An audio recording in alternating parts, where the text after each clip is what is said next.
Il est expulsé du groupe de héros pour être inutile, mais il s'avère qu'il a des compétences de rang SSS dans tout sauf le combat. Kurt est un garçon de 15 ans d'un village caché dans les montagnes dont personne n'a jamais entendu parler. Il a toujours voulu être un aventurier, alors il est venu en ville et a rejoint un groupe d'aventures de rang S, mais seulement comme leur garçon de course. Pendant que les autres membres de son groupe combattent des monstres puissants, il est assommé avant même que le combat ne commence. Malgré cela, il est fier d'être membre d'un groupe acclamé comme des héros par tout le monde, jusqu'au jour où ses coéquipiers lui annoncent qu'il est viré. Kurt est horrifié par cette nouvelle choquante et demande ce qu'il a fait de mal, et le chef de groupe lui dit qu'il n'a rien fait du tout, et c'est bien là le problème. Selon les lois de ce monde, il ne peut y avoir que 4 membres dans un groupe, et ils doivent le virer pour faire de la place à un mage de haut rang qui les aidera vraiment. Kurt supplie le chef de groupe de le laisser rester, mais il reçoit un coup dans le ventre et est assommé, ce qui lui fait comprendre qu'il vit le cliché de l'histoire du perdant qui est expulsé du groupe de héros. Heureusement, il ne continue pas à se plaindre et se rend immédiatement à l'agence d'intérim de la ville voisine pour chercher un travail. Dès qu'il entre dans le bâtiment de l'agence, il rencontre une réceptionniste surexcitée qui commence immédiatement à l'interviewer pour un emploi. Elle est surprise d'apprendre qu'il vient d'être viré du groupe qui a récemment été promu au rang SS. Kurt est déprimé en parlant, mais la réceptionniste le remonte en disant que cela fera bien sur son CV. Ensuite, elle l'emmène passer un test d'aptitude pour voir s'il a des compétences cachées, mais il obtient un G pour toutes les compétences liées au combat. Kurt est encore plus découragé, et la réceptionniste lui dit que le gars qui peut tester ses compétences non combattantes reviendra la semaine prochaine. Kurt lui dit timidement qu'il est complètement fauché en ce moment, et la réceptionniste décide de lui donner une autre chance. Elle lui dit de ramasser un sac de sable posé dans le coin, et alors que Kurt le fait, il sent le sable absorber son mana. Le sac devient incroyablement lourd, et la réceptionniste dit à Kurt de le lâcher. Elle lui dit que puisqu'il a une condition physique et une force de base, il peut faire des travaux de construction pour gagner un peu d'argent, et Kurt est heureux d'accepter l'offre. Il se rend sur le chantier, où un type grincheux regarde son CV puis son corps de twink avant d'accepter de lui donner un travail parce qu'il manque cruellement de personnel. Il dit à Kurt que sa tâche est de mélanger du ciment et de réparer les murs de la ville avec, et s'il ne peut pas utiliser un demi-baril de ciment en 3 heures, il sera viré. L'homme part sans attendre de questions, et Kurt décide de mettre de la magie dans le ciment pour le renforcer, puisque c'était du bon sens dans son village. 3 heures plus tard, lorsque Grincheux revient pour vérifier, il est stupéfait de voir que Kurt a entièrement plâtré 30% du mur de son côté et a utilisé tout le ciment disponible. Il ne peut pas croire qu'un noob puisse faire tout ça en 3 heures, mais Kurt prend sa réaction choquée pour de la colère et s'excuse. Cependant, Grincheux lui dit de venir travailler aussi longtemps qu'il le peut et lui donne toute sa bourse, disant qu'il enverra le reste de son paiement à l'agence d'intérim. En 3 jours, Kurt finit de plâtrer la moitié du mur autour de la ville tout seul, provoquant la panique parmi les autres travailleurs. Grincheux remarque cela et dit à Kurt qu'il n'a pas besoin de venir travailler à partir de demain parce que s'il le fait, il ne restera plus rien pour ceux qui ont plus besoin d'argent que lui. Il lui donne le reste de son paiement et lui dit de trouver un travail qui correspond mieux à ses capacités dans la capitale royale. Mais comme tout autre perdant qui doute de lui-même, Kurt pense que Grincheux dit tout cela juste pour l'éloigner. Il se rend à l'agence d'intérim et dit à la réceptionniste qu'il a perdu son travail, quand soudain, ils entendent une beauté bronzée se disputer avec une autre réceptionniste à propos d'une offre d'emploi. La réceptionniste de Kurt décide de parler à la fille, nommée Ulycia, qui a besoin d'un mineur pour explorer une montagne, mais elle ne les paiera que s'il trouve quelque chose de précieux. Les réceptionnistes disent à Ulycia que son offre n'est pas raisonnable, mais Kurt est assez désespéré pour lui demander de l'embaucher parce qu'il a fait un peu de travail minier dans son village. La réceptionniste le prévient qu'il y a de fortes chances qu'il ne soit pas payé, et même la fille dit qu'elle cherche un nain fort et pas un twink. Cependant, elle n'a pas d'argent pour engager un nain, alors elle accepte de prendre Kurt avec elle. Alors que Kurt part, la réceptionniste commence à fantasmer sur l'idée de l'embaucher pour être son jouet soumis, quand soudain, sa collègue lui dit que le patron de la construction a envoyé un chèque pour le reste du paiement de Kurt. La réceptionniste est stupéfaite lorsqu'elle voit qu'il a été payé 200 pièces d'or, et elle trébuche sur les sacs de sable. Sa collègue l'aide à se relever tout en lui disant que ce ne sont pas des sacs de sable ordinaires mais des dispositifs spéciaux pour mesurer la capacité magique d'une personne, mais seuls les gens qui sont au niveau d'un mage royal peuvent les activer. La réceptionniste décide de déplacer les sacs de sable, mais ils ne réagissent même pas à elle, et elle se souvient à quel point ils étaient lourds quand Kurt a essayé de les soulever, ce qui lui fait se demander à quel point il est vraiment fort. D'un autre côté, Ulycia emmène Kurt à sa base sur la montagne et lui dit qu'ils vont dormir dans la même tente ce soir. Kurt est embarrassé parce qu'il ne pourra pas se contrôler en dormant à côté d'une fille mignonne, et Ulycia devient folle parce qu'il est le premier gars à l'avoir jamais appelée mignonne. Après l'avoir secouée pour avoir essayé de la flatter, elle lui donne son dîner, qui n'est qu'une pomme de terre bouillie, mais Kurt la trouve toujours délicieuse parce que ça fait très longtemps que quelqu'un d'autre ne lui a pas cuisiné. Après ça, ils dorment dans la même tente, et Kurt sent son épée se dresser en voyant Yulichia complètement sans défense. Cependant, étant un gentleman et une mauviette, il sort pour se masturber rapidement et dort là. Il s'avère que Yulichia testait juste pour voir si elle devait le choisir plutôt qu'un ours, et elle est impressionnée par son caractère et son look mignon. Le lendemain matin, elle trouve Kurt dormant dehors et remarque qu'il a aussi réparé son manteau la nuit dernière. Alors qu'elle s'émerveille de ses capacités, Kurt se réveille, alors Yulichia passe aux choses sérieuses et lui dit qu'ils doivent gagner 10 pièces d'or d'ici la fin de la semaine. Cependant, elle n'a aucune idée de comment trouver quelque chose de précieux dans la montagne, mais heureusement, Kurt a tout prévu. Il utilise ses connaissances pour trouver rapidement un rocher avec des cristaux à l'intérieur qui valent 3 pièces d'or, et Yulichia n'en croit pas ses yeux.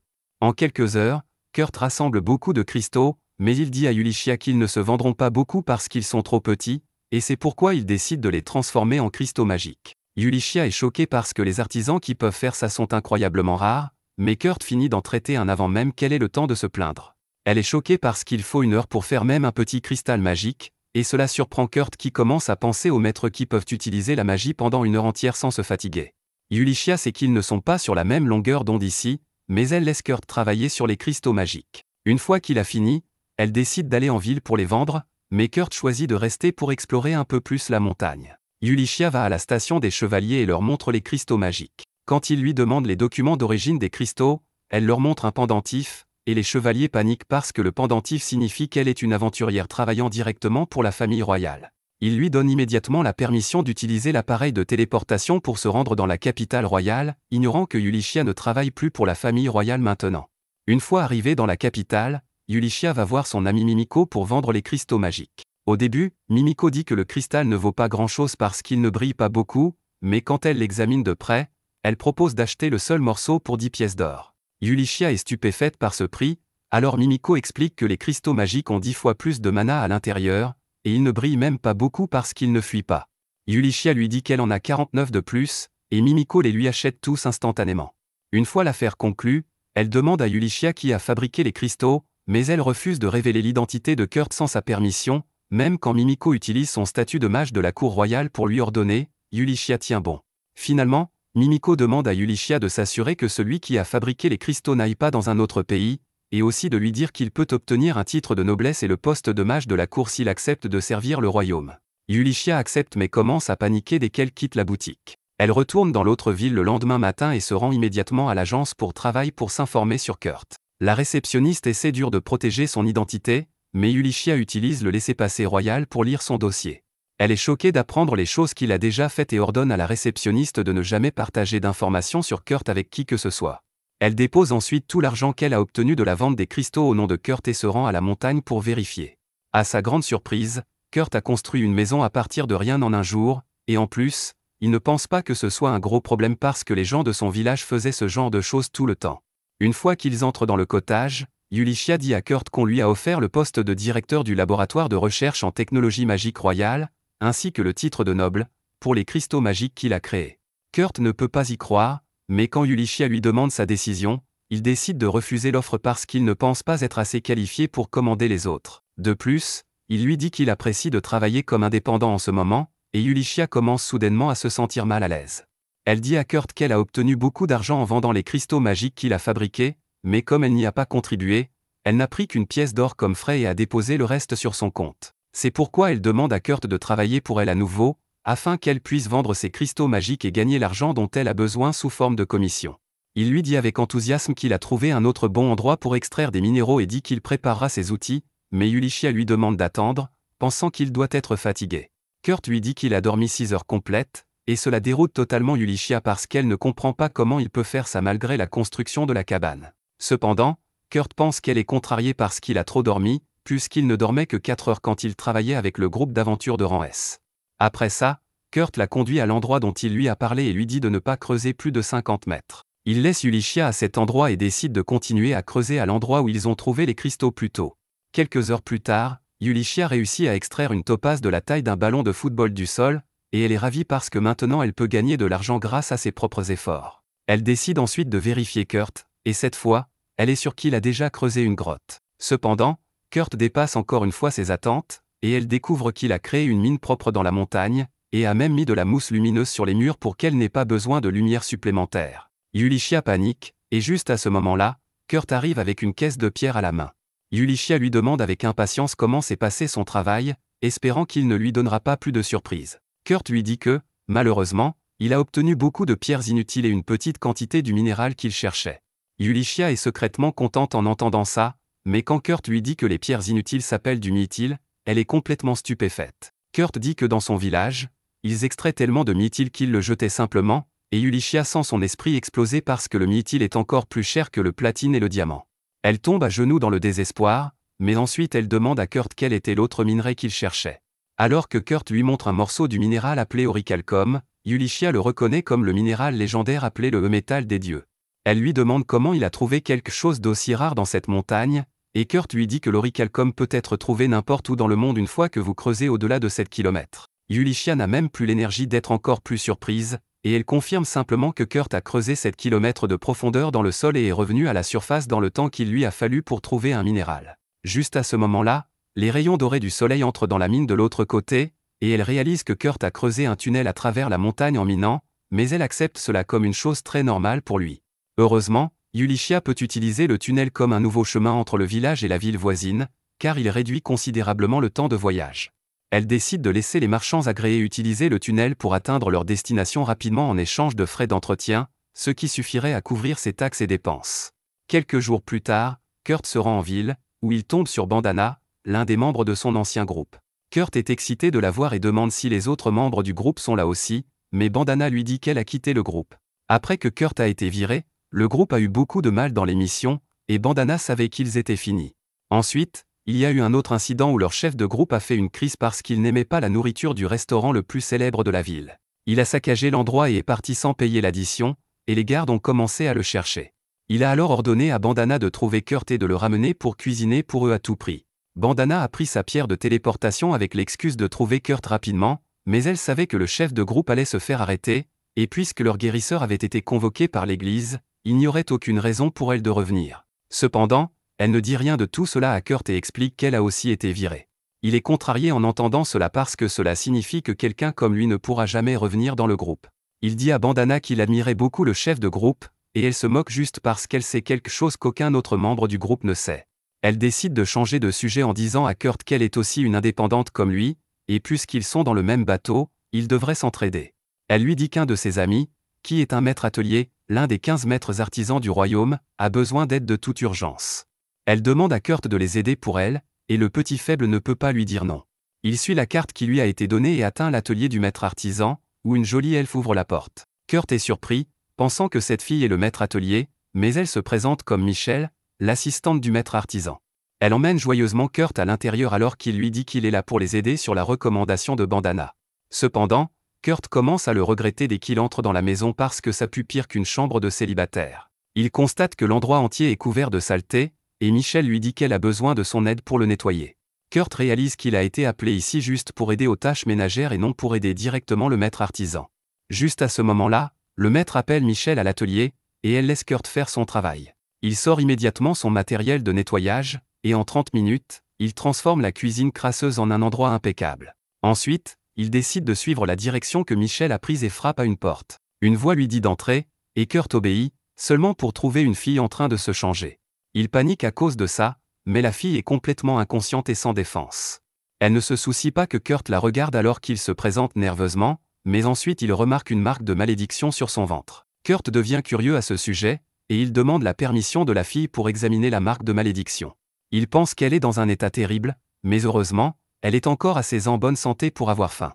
Kurt décide de lui préparer quelque chose de léger et retourne à la cuisine. De l'autre côté, Yulichia prend le mythyle et l'orichalcum que Kurt a miné à son ami Mimiko, qui lui dit que la valeur totale des minéraux rares dépasse les 50 000 pièces d'or. Toutes deux conviennent que c'est une somme ridiculement énorme, et Mimiko commence à se demander comment un enfant aussi monstrueux est resté caché du monde jusqu'à présent. Yulichia n'en a aucune idée elle-même, mais elle révèle son plan de faire de Kurt un maître atelier et de devenir ensuite son garde du corps pour le protéger, mais le plus gros problème dans son plan est que Kurt se sous-estime beaucoup. D'un autre côté, Kurt a fini de préparer de la bouillie pour la fille maudite quand Michelle revient à la cuisine avec son maître, Ophélia. Tous deux sont surpris de voir la cuisine propre, et Kurt s'excuse auprès d'Ophélia d'avoir utilisé la cuisine sans sa permission. Il lui dit qu'il préparait de la nourriture pour la fille maudite, et Ophélia lui fait promettre de ne parler d'elle à personne. Avec ça, Elle donne à Kurt son paiement pour la journée et le renvoie, se sentant négligente d'avoir laissé un étranger comme lui rencontrer la fille maudite, Liz. Ophélia retourne ensuite dans la chambre de Lisa, qui est sa seule étudiante. Après l'avoir aidée à s'habiller correctement, Ophélia dit à Liz qu'elle va tester la bouillie pour le poison, mais elle lui dit que ce n'est pas nécessaire parce qu'elle fait confiance à Kurt. Ophélia accepte ses demandes, et ensuite Liz mange la bouillie. Elle l'aime beaucoup, mais soudain, elle commence à gémir de douleur et tombe au sol. Ophélia panique, pensant que Kurt a vraiment empoisonné la nourriture, mais alors qu'elle commence à courir pour trouver un antidote, Liz l'arrête. Elle se relève soudainement et dit à Ophélia qu'elle est guérie, et lui montre que la malédiction a disparu. Ophélia n'en croit pas ses yeux parce qu'elle n'avait pas pu lever la malédiction, et la vitesse à laquelle Liz s'est rétablie est vraiment suspecte aussi. Elle se rend immédiatement à la capitale avec Liz et va à la boutique de Mimiko.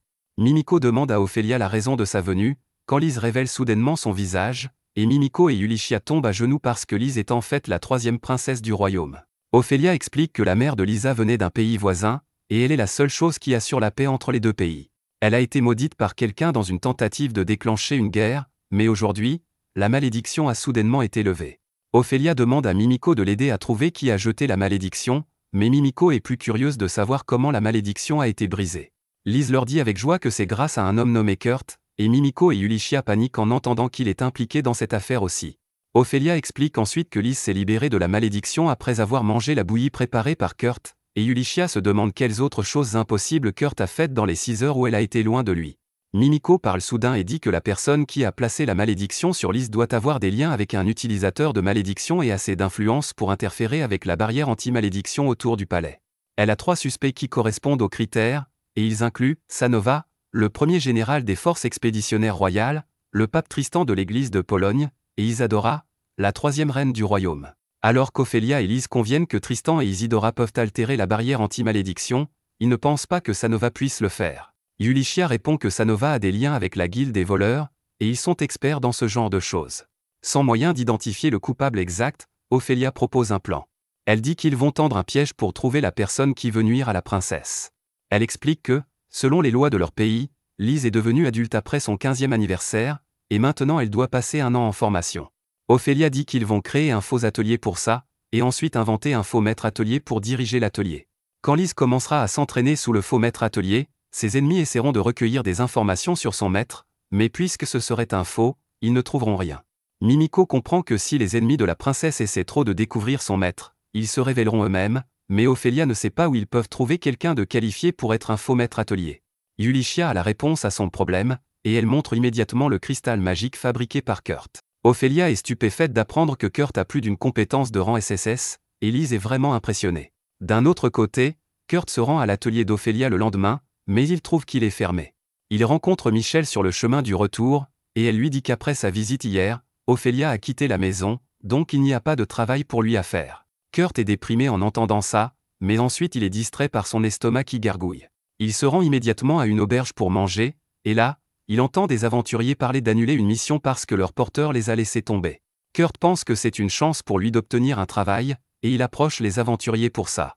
La fille lui dit qu'un twink comme lui ne peut même pas porter son propre poids, mais le chevalier le gifle et dit à Kurt qu'il n'a pas l'air assez fort pour les aider parce qu'ils vont chasser des golems qui pèsent plus de 200 kilos. Kurt leur dit joyeusement qu'il peut gérer 200 kg sans problème, et pour prouver sa force, il décide de soulever les 2 hommes du groupe. Il soulève d'abord le samouraï et ensuite le chevalier, qui est en armure complète, impressionnant tout le monde à l'auberge. Après avoir prouvé ses capacités, Kurt réussit à obtenir le travail de porteur du groupe pour cette mission, et une fois les présentations faites, il trouve que ce sont des gens sympas. Il décide de faire de son mieux pour ne pas les décevoir, mais dès qu'ils sont sur le point d'entrer dans un donjon, il marche sur une slime et reste coincé. La ranger, Sina, lui dit de poignarder le noyau de la slime pour la tuer, mais Kurt ne peut même pas faire ça et se poignarde à la place.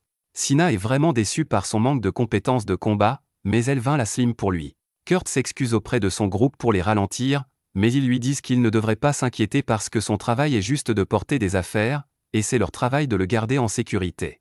C'est une expérience complètement nouvelle pour Kurt parce que les membres de son ancien groupe se mettaient en colère chaque fois qu'il faisait des erreurs. Il commence à pleurer à cause de ça, mais ensuite il essuie ses larmes et reprend la mission. Une fois qu'ils atteignent la grotte, Sina répand de la mousse lumineuse pour mieux voir, et Kurt repère des excréments de gobelins frais. Les aventuriers lui disent qu'ils peuvent gérer quelques gobelins facilement, mais ils devront fuir s'ils rencontrent un groupe. Ils avancent avec ça, et Kurt trouve quelque chose sur le mur de la grotte quand soudain, les aventuriers repèrent un gobelin. Ils le tuent immédiatement, mais le gobelin appelle ses amis avant de mourir. Bientôt, le son des gobelins vient des deux directions, et les aventuriers réalisent qu'ils n'ont aucun moyen de s'échapper maintenant. Kurt leur dit qu'il a trouvé un passage secret qu'ils peuvent utiliser pour s'échapper, mais les aventuriers décident de faire autre chose à la place. Dès que Kurt ouvre la porte secrète, Sina le suit, disant qu'elle l'aidera à trouver la sortie, mais au lieu de ça, elle ferme la porte. Kurt est confus sur ce qu'elle fait, mais ensuite le guerrier et le samouraï de l'autre côté lui disent qu'il n'y a aucun moyen qu'il s'échappe avec des gobelins venant des deux côtés. C'est pourquoi ils ont décidé de rester et d'arrêter les gobelins pendant que Kurt et Sina trouvent un moyen de sortir. Kurt est choqué d'entendre ça, et il dit qu'il les aidera à combattre aussi, mais Sina lui dit de se taire parce qu'il ne peut même pas tuer une Slim, et il ne ferait que retenir ses amis. Kurt est dévasté en réalisant que les deux aventuriers sacrifient leur vie pour lui, et il ne peut même rien faire pour les aider, mais Sina lui dit qu'ils survivront. Elle dit à Kurt qu'ils doivent trouver une sortie rapidement, mais alors qu'elle répand la mousse lumineuse dans la pièce, elle voit un golem de fer dragon et se fiche de terreur. D'un autre côté, Yulichia emmène Lise à l'auberge où Kurt séjourne, mais elle ne le trouve pas dans sa chambre. Soudain, Bandana apparaît devant la porte et leur dit que Kurt est allé dans une grotte au nord avec un groupe d'aventuriers. Yulichia se précipite dehors pour voir qui parle, mais au moment où elle arrive, Bandana a disparu. Yulichia pense que c'est peut-être un piège, mais elle s'inquiète plus pour Kurt, alors elle décide d'aller dans les grottes pour le chercher. Lise dit qu'elle l'accompagnera parce qu'elle connaît assez de magie pour se protéger, et Yulichia n'a pas d'autre choix que de la laisser venir. Elles atteignent bientôt la grotte, et Lise peut identifier les empreintes de Kurt sur le sol. Une fois que le sol dur commence et que les empreintes s'arrêtent, elle utilise un sort de magie pour améliorer ses sens, et Yulichia pense que la princesse va améliorer son ouïe pour trouver Kurt. Cependant, cette fille obsédée améliore son odorat à la place et renifle les murs pour trouver la direction où Kurt est allé. Yulichia est à la fois horrifiée et jalouse de Lise maintenant, mais ensuite elle entend soudain des sons venant de loin. Elle réalise que quelqu'un se bat avec des gobelins devant et décide de les aider, alors Lise augmente sa force avec la magie. Yulichia se précipite et sauve les deux aventuriers qui sont entourés par des gobelins, les laissant choqués. D'un autre côté, Sina subit une crise mentale à cause des golems de fer dragon devant elle. Elle sait que les golems les attaqueront dès qu'ils essaieront de passer, et cela signifie que ses coéquipiers ont risqué leur vie pour rien. Elle est déprimée, mais Kurt lui dit de se remonter le moral parce qu'ils vont s'échapper. Sina pense qu'il est délirant, mais ensuite Kurt marche calmement vers les golems dragons. Elle panique alors que les golems s'activent et l'attaquent, mais Kurt esquive leurs attaques et grimpe sur eux en une fraction de seconde. Ensuite, avec un seul coup de sa dague, il casse la queue du golem dragon. Le golem dragon essaie de l'attaquer par désespoir, mais Kurt esquive ça aussi et casse ensuite sa tête avec un autre coup. Sina ne peut que le regarder avec terreur et admiration alors que Kurt démonte rapidement les golems un par un. Elle lui demande ce qu'il vient de faire, et Kurt lui dit simplement qu'il avait l'habitude de miner des golems de fer dans son village. Juste à ce moment-là, Yulichia ouvre la porte d'un coup de pied, cherchant Kurt, et la Sina stupéfaite commence à lui raconter comment il a détruit les golems de fer avec sa dague. Yulichia a aussi du mal à le croire, mais ensuite elle décide de s'occuper des choses plus importantes d'abord. Elle dit à Kurt que les aventuriers avec qui il est venu ici vont bien, et elle a des nouvelles importantes à partager avec lui. Elle lui dit qu'un nouvel atelier va bientôt être formé, et elle va y travailler comme garde du corps. Elle demande à Kurt de travailler à l'atelier avec elle parce qu'Ophélia l'a vivement recommandé après son travail chez elle. Kurt est heureux d'entendre ça, mais il hésite puisqu'il sent qu'il doit travailler avec le groupe d'aventuriers. Cependant, les aventuriers lui disent qu'il ne devrait pas laisser cette opportunité en or lui échapper. Yulichia ajoute que puisque l'atelier est nouveau, ils ont besoin de beaucoup de travailleurs, et décide d'engager les aventuriers aussi. Tout le monde se réjouit de cet arrangement, puis Yulichia dit à Kurt qu'il devrait faire évaluer ses aptitudes non combattantes avant de commencer à travailler à l'atelier. Kurt est d'accord avec elle et se rend à l'agence d'intérim, où Mimiko est arrivée de la capitale pour son évaluation. Une fois l'évaluation terminée, Kurt sort faire la fête avec ses amis aventuriers, mais Yulichia va parler des résultats à Mimiko. Mimiko lui explique qu'elle a dit à Kurt qu'il avait des compétences de rang B en cuisine, nettoyage et exploitation minière, et des compétences de rang C dans les autres domaines. Mais ce n'était qu'un mensonge, et il avait des compétences de rang SSS dans tous les domaines. Mimiko dit que c'est une bonne chose qu'elle ait fait l'évaluation parce que ce serait incroyablement dangereux si la nouvelle sortait. Au moment où elle dit cela, elle entend un gémissement et se retourne pour voir la réceptionniste qui essaie de se boucher les oreilles pour convaincre Mimiko et Yulichia qu'elle n'a rien entendu. Peu de temps après, Kurt et son groupe partent vers une ville lointaine dans une voiture à grande vitesse, tandis que Kurt montre à tous à quel point il est peu civilisé en collant son nez contre la fenêtre. Lise explique que la ville où ils se rendent était autrefois une base militaire près du territoire des démons. Elle est assez éloignée du reste du pays, et ils ne peuvent même pas s'y téléporter directement, mais Lise dit que c'est toujours une ville importante pour l'Alliance. Le groupe d'aventuriers ne peut toujours pas croire qu'ils sont employés par le maître de l'atelier dans une ville aussi importante, mais Yulichia leur dit qu'ils sont bien qualifiés pour le travail. Le guerrier Kan et le samouraï Danzo sont ravis d'entendre cela et demandent des nouvelles du maître de 8 ans qu'ils vont servir, mais cela laisse Yulichia sans voix, et elle trouve une excuse en disant que le maître est occupé par un travail soudain. Pendant ce temps, Sena ne croit pas qu'il soit qualifié pour travailler avec un maître d'atelier. Elle pense que Yulichia leur a seulement offert ce travail pour les faire taire, et elle est déterminée à protéger son frère et Danzo s'ils sont un jour en danger. Bientôt, ils atteignent la ville où leur atelier va être situé, mais Kurt se souvient que c'est la ville où il a commencé à travailler en tant qu'indépendant. Il est triste en se rappelant comment il a été licencié après seulement 3 jours de travail sur le chantier, mais une fois entré dans la ville, il constate que le reste du mur n'a pas encore été réparé. Yulichia le distrait en disant qu'il répare peut-être le mur avec une technique différente, et Kurt avale ce mensonge. Peu de temps après, ils atteignent l'emplacement de leur atelier, mais ce n'est qu'un terrain vide. Yulichia dit à tout le monde qu'ils vont rester dans une auberge jusqu'à ce que l'atelier soit construit, puis se tourne vers Kurt en lui demandant s'il peut tout faire lui-même. Kurt lui répond nerveusement qu'il ne peut pas construire un atelier en un seul jour, mais qu'il peut en faire un en 3 jours. Les aventuriers sont stupéfaits en entendant cela, mais Yulichia dit à Kurt qu'il peut prendre son temps et lui demande s'il a besoin de matériaux. Kurt prépare immédiatement une liste avec des articles comme de l'améthyste, des saphirs et des ailes de griffon, et Yulichia lui dit qu'elle les apportera dans 2 jours. Sena se méfie de cette liste étrange, et Yulichia remarque sa réaction bizarre. Elle dit rapidement à tout le monde de la suivre à l'auberge pour que Kurt puisse travailler en paix. Elle demande aussi à Kurt de venir à l'auberge pour les repas et le repos, et il accepte. Tout le monde se rend à l'auberge, et Yulichia organise une réunion avec les aventuriers pour leur donner les détails importants. Elle se présente comme une aventurière qui travaillait autrefois pour la famille royale, puis Lise se présente comme la 3e princesse du pays. Les aventuriers sont bouche bée en entendant cela et demandent si Kurt est aussi un noble. Yulichia dit qu'eux-mêmes ne connaissent pas la véritable identité de Kurt, mais qu'ils savent que ses compétences de combat sont toutes de rangée et que toutes ses autres compétences sont de rang SSS. Elle dit qu'ils ne l'ont pas dit à Kurt parce qu'ils ne le croiraient pas, mais cela met Sena en colère. Elle s'en prend à Yulichia en disant qu'elle exploite Kurt en lui cachant la vérité, puis se tourne vers son frère pour obtenir son soutien. Cependant, quand c'est qu'ils ont affaire à des choses qui dépassent leur niveau, alors ils demandent aux filles de continuer. Lise leur dit alors qu'elle a été maudite par quelqu'un, et que Kurt a brisé la malédiction en lui préparant de la bouillie. C'est pourquoi ils ont décidé d'installer un atelier dans cette ville lointaine, pour cacher leur identité au monde et forcer la personne qui l'a maudite à venir la chercher. Lise explique que Kurt ne sait rien de tout cela et qu'il ne sait même pas qu'elle est une princesse, mais qu'il l'a aidée sans rien demander en retour. Yulichia dit que Kurt est trop pur pour ce monde et qu'elle veut le protéger, et Lise demande aux aventuriers de les aider dans cette tâche. Danzo et Kan acceptent immédiatement leur demande parce que Kurt est leur ami, mais Sena ne leur fait toujours pas confiance. Elle demande pourquoi ils devraient risquer leur vie pour quelqu'un qu'ils ont rencontré il y a seulement 3 jours, et Yulichia répond qu'elle la comprend très bien parce qu'elle a aussi rencontré Kurt il y a seulement 6 jours. Sena est choquée en apprenant cela et quitte l'auberge en se demandant quoi faire. Elle décide d'aller d'abord voir Kurt et de lui dire la vérité, mais une fois qu'elle entre sur le site de l'atelier, elle constate que Kurt a déjà fini le sous-sol. Elle est stupéfaite, mais Kurt lui dit qu'il va vraiment lentement parce que, dans son village, les gens pouvaient construire une 12aine de maisons en une seule journée.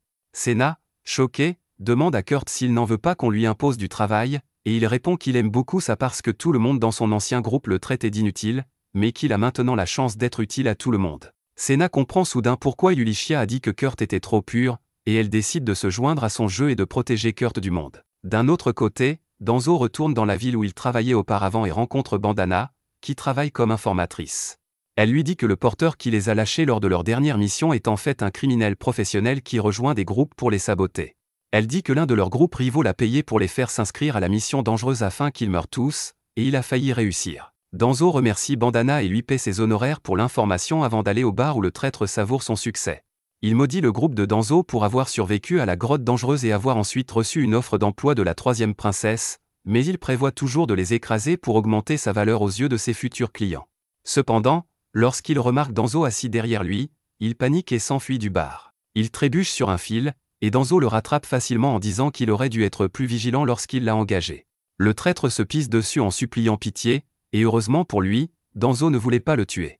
Il se contente de le laisser avec un avertissement de ne plus jamais s'approcher de ses amis, mais cela déçoit Bandana, qui se cachait dans l'ombre tout ce temps.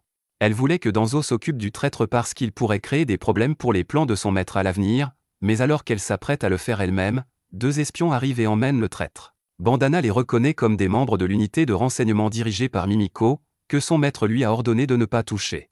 Juste à ce moment-là, Elle reçoit un message de son maître concernant sa prochaine mission, enquêter sur la ville natale de Kurt. Pendant ce temps, 3 jours passent depuis que Kurt a commencé à travailler sur l'atelier, et lorsque tout le monde arrive pour le voir, ils n'en croient pas leurs yeux. L'atelier est le bâtiment le plus luxueux qu'ils aient jamais vu, et il y a des arbres fruitiers dans le jardin.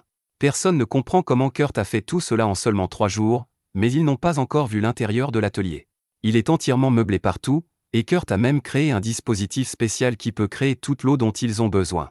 C'est la partie qui déroute le plus tout le monde, et il demande à Kurt d'expliquer comment il l'a fait. Il dit à Ulycia qu'il a transformé les pierres précieuses qu'il a commandées en cristaux magiques pour qu'il puisse fournir de l'eau, de la lumière et de la chaleur au bâtiment tout au long de l'année. Il a également construit des chambres privées pour tout le monde et un bureau somptueux pour le maître de l'atelier. Il demande à Ulycia quand le maître de l'atelier reviendra, et elle trouve une excuse en disant qu'il est occupé par quelque chose de nouveau cette fois. Elle lui demande ensuite où se trouve sa chambre, et il répond que puisqu'il est juste chargé des courses, il n'a pas besoin d'une chambre, alors il va rester dans le placard vide de la cuisine. Tout le monde panique en entendant cela, puis Ulycia et Lise lui disent d'utiliser le bureau comme sa chambre parce qu'il sera vide pour le moment. Il faut 2 heures de persuasion de la part de tout le monde pour que Kurt accepte d'utiliser le bureau comme sa chambre. Ulycia lui demande ensuite s'il peut créer une barrière pour protéger la maison des malédictions, mais cela dépasse les compétences de Kurt. Ulycia doit utiliser la méthode traditionnelle de placer des cercles de protection partout dans la maison pour protéger Lise et les autres des malédictions, mais elle est surprise lorsque Lise ouvre sa porte, s'attendant à ce que ce soit Kurt qui vient se glisser dans son lit la nuit. Cependant, le lendemain matin, alors que tout le monde est occupé à profiter de la nourriture préparée par Kurt, il part en mission pour nettoyer les cercles de protection, pensant que ce sont des graffitis. Ulycia se précipite pour l'arrêter, mais elle est trop tard, et Kurt nettoie le dernier cercle sous ses yeux, même si Mimiko avait dit qu'ils étaient impossibles à enlever. Elle invente une histoire pour expliquer ces cercles à Kurt, mais elle commence à s'inquiéter parce qu'elle n'en a plus, et si quelqu'un vise la princesse maintenant, elle est la seule à pouvoir la protéger. Quelques jours passent depuis cet incident, et heureusement, il n'y a eu aucune attaque contre la vie de Lise. Ulycia est soulagée que la princesse a l'air complètement bien même si Kurt a effacé les cercles magiques pour repousser les malédictions. Elle se demande si c'est parce que leurs ennemis ne connaissent pas sa position ou si la cuisine de Kurt annule simplement toutes les malédictions lancées sur elle sans que personne ne le sache. De plus, Mimiko est arrivée dans la ville et a déployé son réseau d'espions pour attraper leurs ennemis, et Ulycia pense qu'ils peuvent être rassurés pour le moment. Elle goûte ensuite le gâteau que Kurt a préparé et perd la tête devant son goût délicieux. Lise complimente aussi le gâteau, et Kurt lui dit qu'il l'a fait avec de la farine de riz. Lise remarque qu'il est très doué pour les plats à base de riz parce que c'est sa bouillie de riz qui a brisé sa malédiction. Elle lui demande de la préparer chaque fois qu'elle est sous une malédiction, mais Kurt lui dit que ce n'est pas nécessaire parce qu'elle ne sera plus jamais maudite. Ulycia est surprise d'entendre cela et demande à Kurt comment il peut le dire avec autant de confiance, car plus tôt il leur avait dit qu'il était difficile de créer une barrière pour se protéger des malédictions. Eh bien, Kurt lui dit qu'il est en effet difficile de créer une barrière pour repousser les malédictions à l'intérieur du bâtiment parce que le bâtiment lui-même est une barrière qui reflète toutes les malédictions. Kurt explique qu'il ne peut pas créer une autre barrière à l'intérieur, c'est pourquoi il a fait sa déclaration précédente. Il ajoute qu'il a modifié légèrement la fonction de la barrière, et au lieu de renvoyer la malédiction sur l'utilisateur, elle les fait briller intensément parce qu'il ne veut pas que quiconque soit blessé par la malédiction. Ulycia part immédiatement pour informer Mimiko et les autres de cela, et Kurt demande à Lise si elle aimerait faire du shopping avec lui.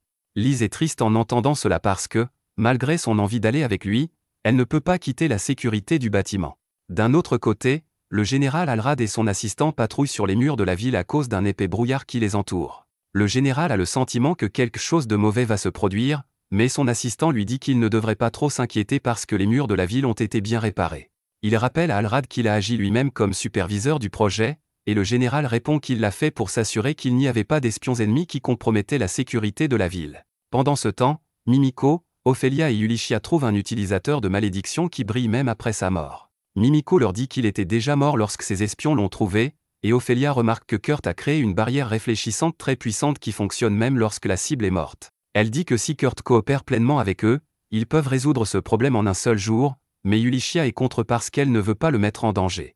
Soudain, ils entendent les alarmes de la ville retentir alors qu'une armée de monstres squelettes approche des murs de la ville. Le général Alrad et son assistant paniquent en voyant cela, mais ils rassemblent rapidement les soldats. Alrad décide de rester et de défendre la ville au péril de sa vie et demande à son assistant d'évacuer les gens, mais soudain, les squelettes marchent droit vers le mur et disparaissent. Tout le monde est confus quant à ce qui se passe, et même Ulycia et les autres reçoivent ce rapport par ses espions. Ulycia réalise soudain que les monstres disparaissent après avoir été absorbés par le côté ouest du mur, qui était la partie que Kurt a réparée. Bientôt, la première vague de monstres est complètement absorbée par le mur, mais d'autres vont bientôt arriver. Celle qui est derrière l'attaque est Marlefis, la guérisseuse de l'ancien groupe de Kurt, qui a été exilée par l'évêque après l'arrestation du chef de groupe. Marlefis a essayé d'expliquer qu'elle n'avait rien à voir avec cela, mais l'évêque Hippopotame lui a dit que ses actions ont apporté la honte à l'Église. Cependant, il lui a donné une chance de se racheter et d'être promu prêtre officiel. Marlefis était impatiente d'en savoir plus, et l'évêque a versé un vin coûteux avant de lui parler de la mission. Dès que Marlefis a bu le vin, le gros salaud lui a dit que sa mission était de l'aider à assassiner la troisième princesse, Lise. Elle était stupéfaite d'entendre cela, et l'instant d'après, une malédiction a pris possession de son corps. L'évêque lui a dit que le vin était maudit, et maintenant elle ne peut plus rien consommer sauf de l'eau jusqu'à ce qu'elle tue Lise. Marlefis a accepté la mission, croyant qu'elle devait suivre les ordres de l'évêque parce qu'il est un représentant de leur dieu. Cependant, elle a vite réalisé que l'évêque avait passé un accord avec le démon pour assassiner Lise, mais il était trop tard pour changer sa décision à ce moment-là. Dans le présent, le démon absorbe son pouvoir magique pour invoquer plus de squelettes, et Lise réalise qu'elle a été piégée comme un sacrifice. Le lendemain, Yulichia raconte à Lise et Kurt l'attaque des monstres squelettes qui viennent des ruines voisines. Elle dit qu'au moment où les squelettes touchent le mur, ils ont été détruits, et Kurt répond que c'est une évidence dans son village que les squelettes sont purifiés quand ils touchent les murs. Yulichia n'est même pas surprise, mais elle sait que Kurt n'a réparé qu'un tiers du mur, et le reste est toujours vulnérable aux squelettes.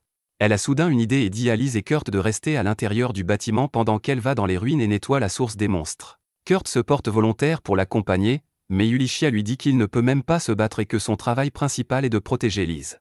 Elle se rend ensuite dans la tempête et sort les cristaux magiques fabriqués par Kurt parce que son plan implique de les utiliser contre les monstres. Après cela, Yulichia emmène Mimiko et Ophélia à la caserne des chevaliers, où Alrad est occupé à élaborer une stratégie pour défendre la ville.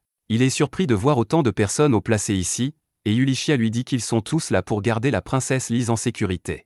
Yulichia passe immédiatement aux choses sérieuses et dit à Alrad de distraire les monstres et d'ouvrir un chemin vers les ruines pour qu'elle puisse s'occuper de la source du problème. Alrad lui dit que c'est trop dangereux, mais Yulichia lui montre les cristaux magiques et dit qu'ils suffisent pour faire le travail. Alrad accepte de suivre son plan, mais il décide de mener un raid sur les ruines aux côtés de Yulichia, laissant la défense de la ville à son adjoint.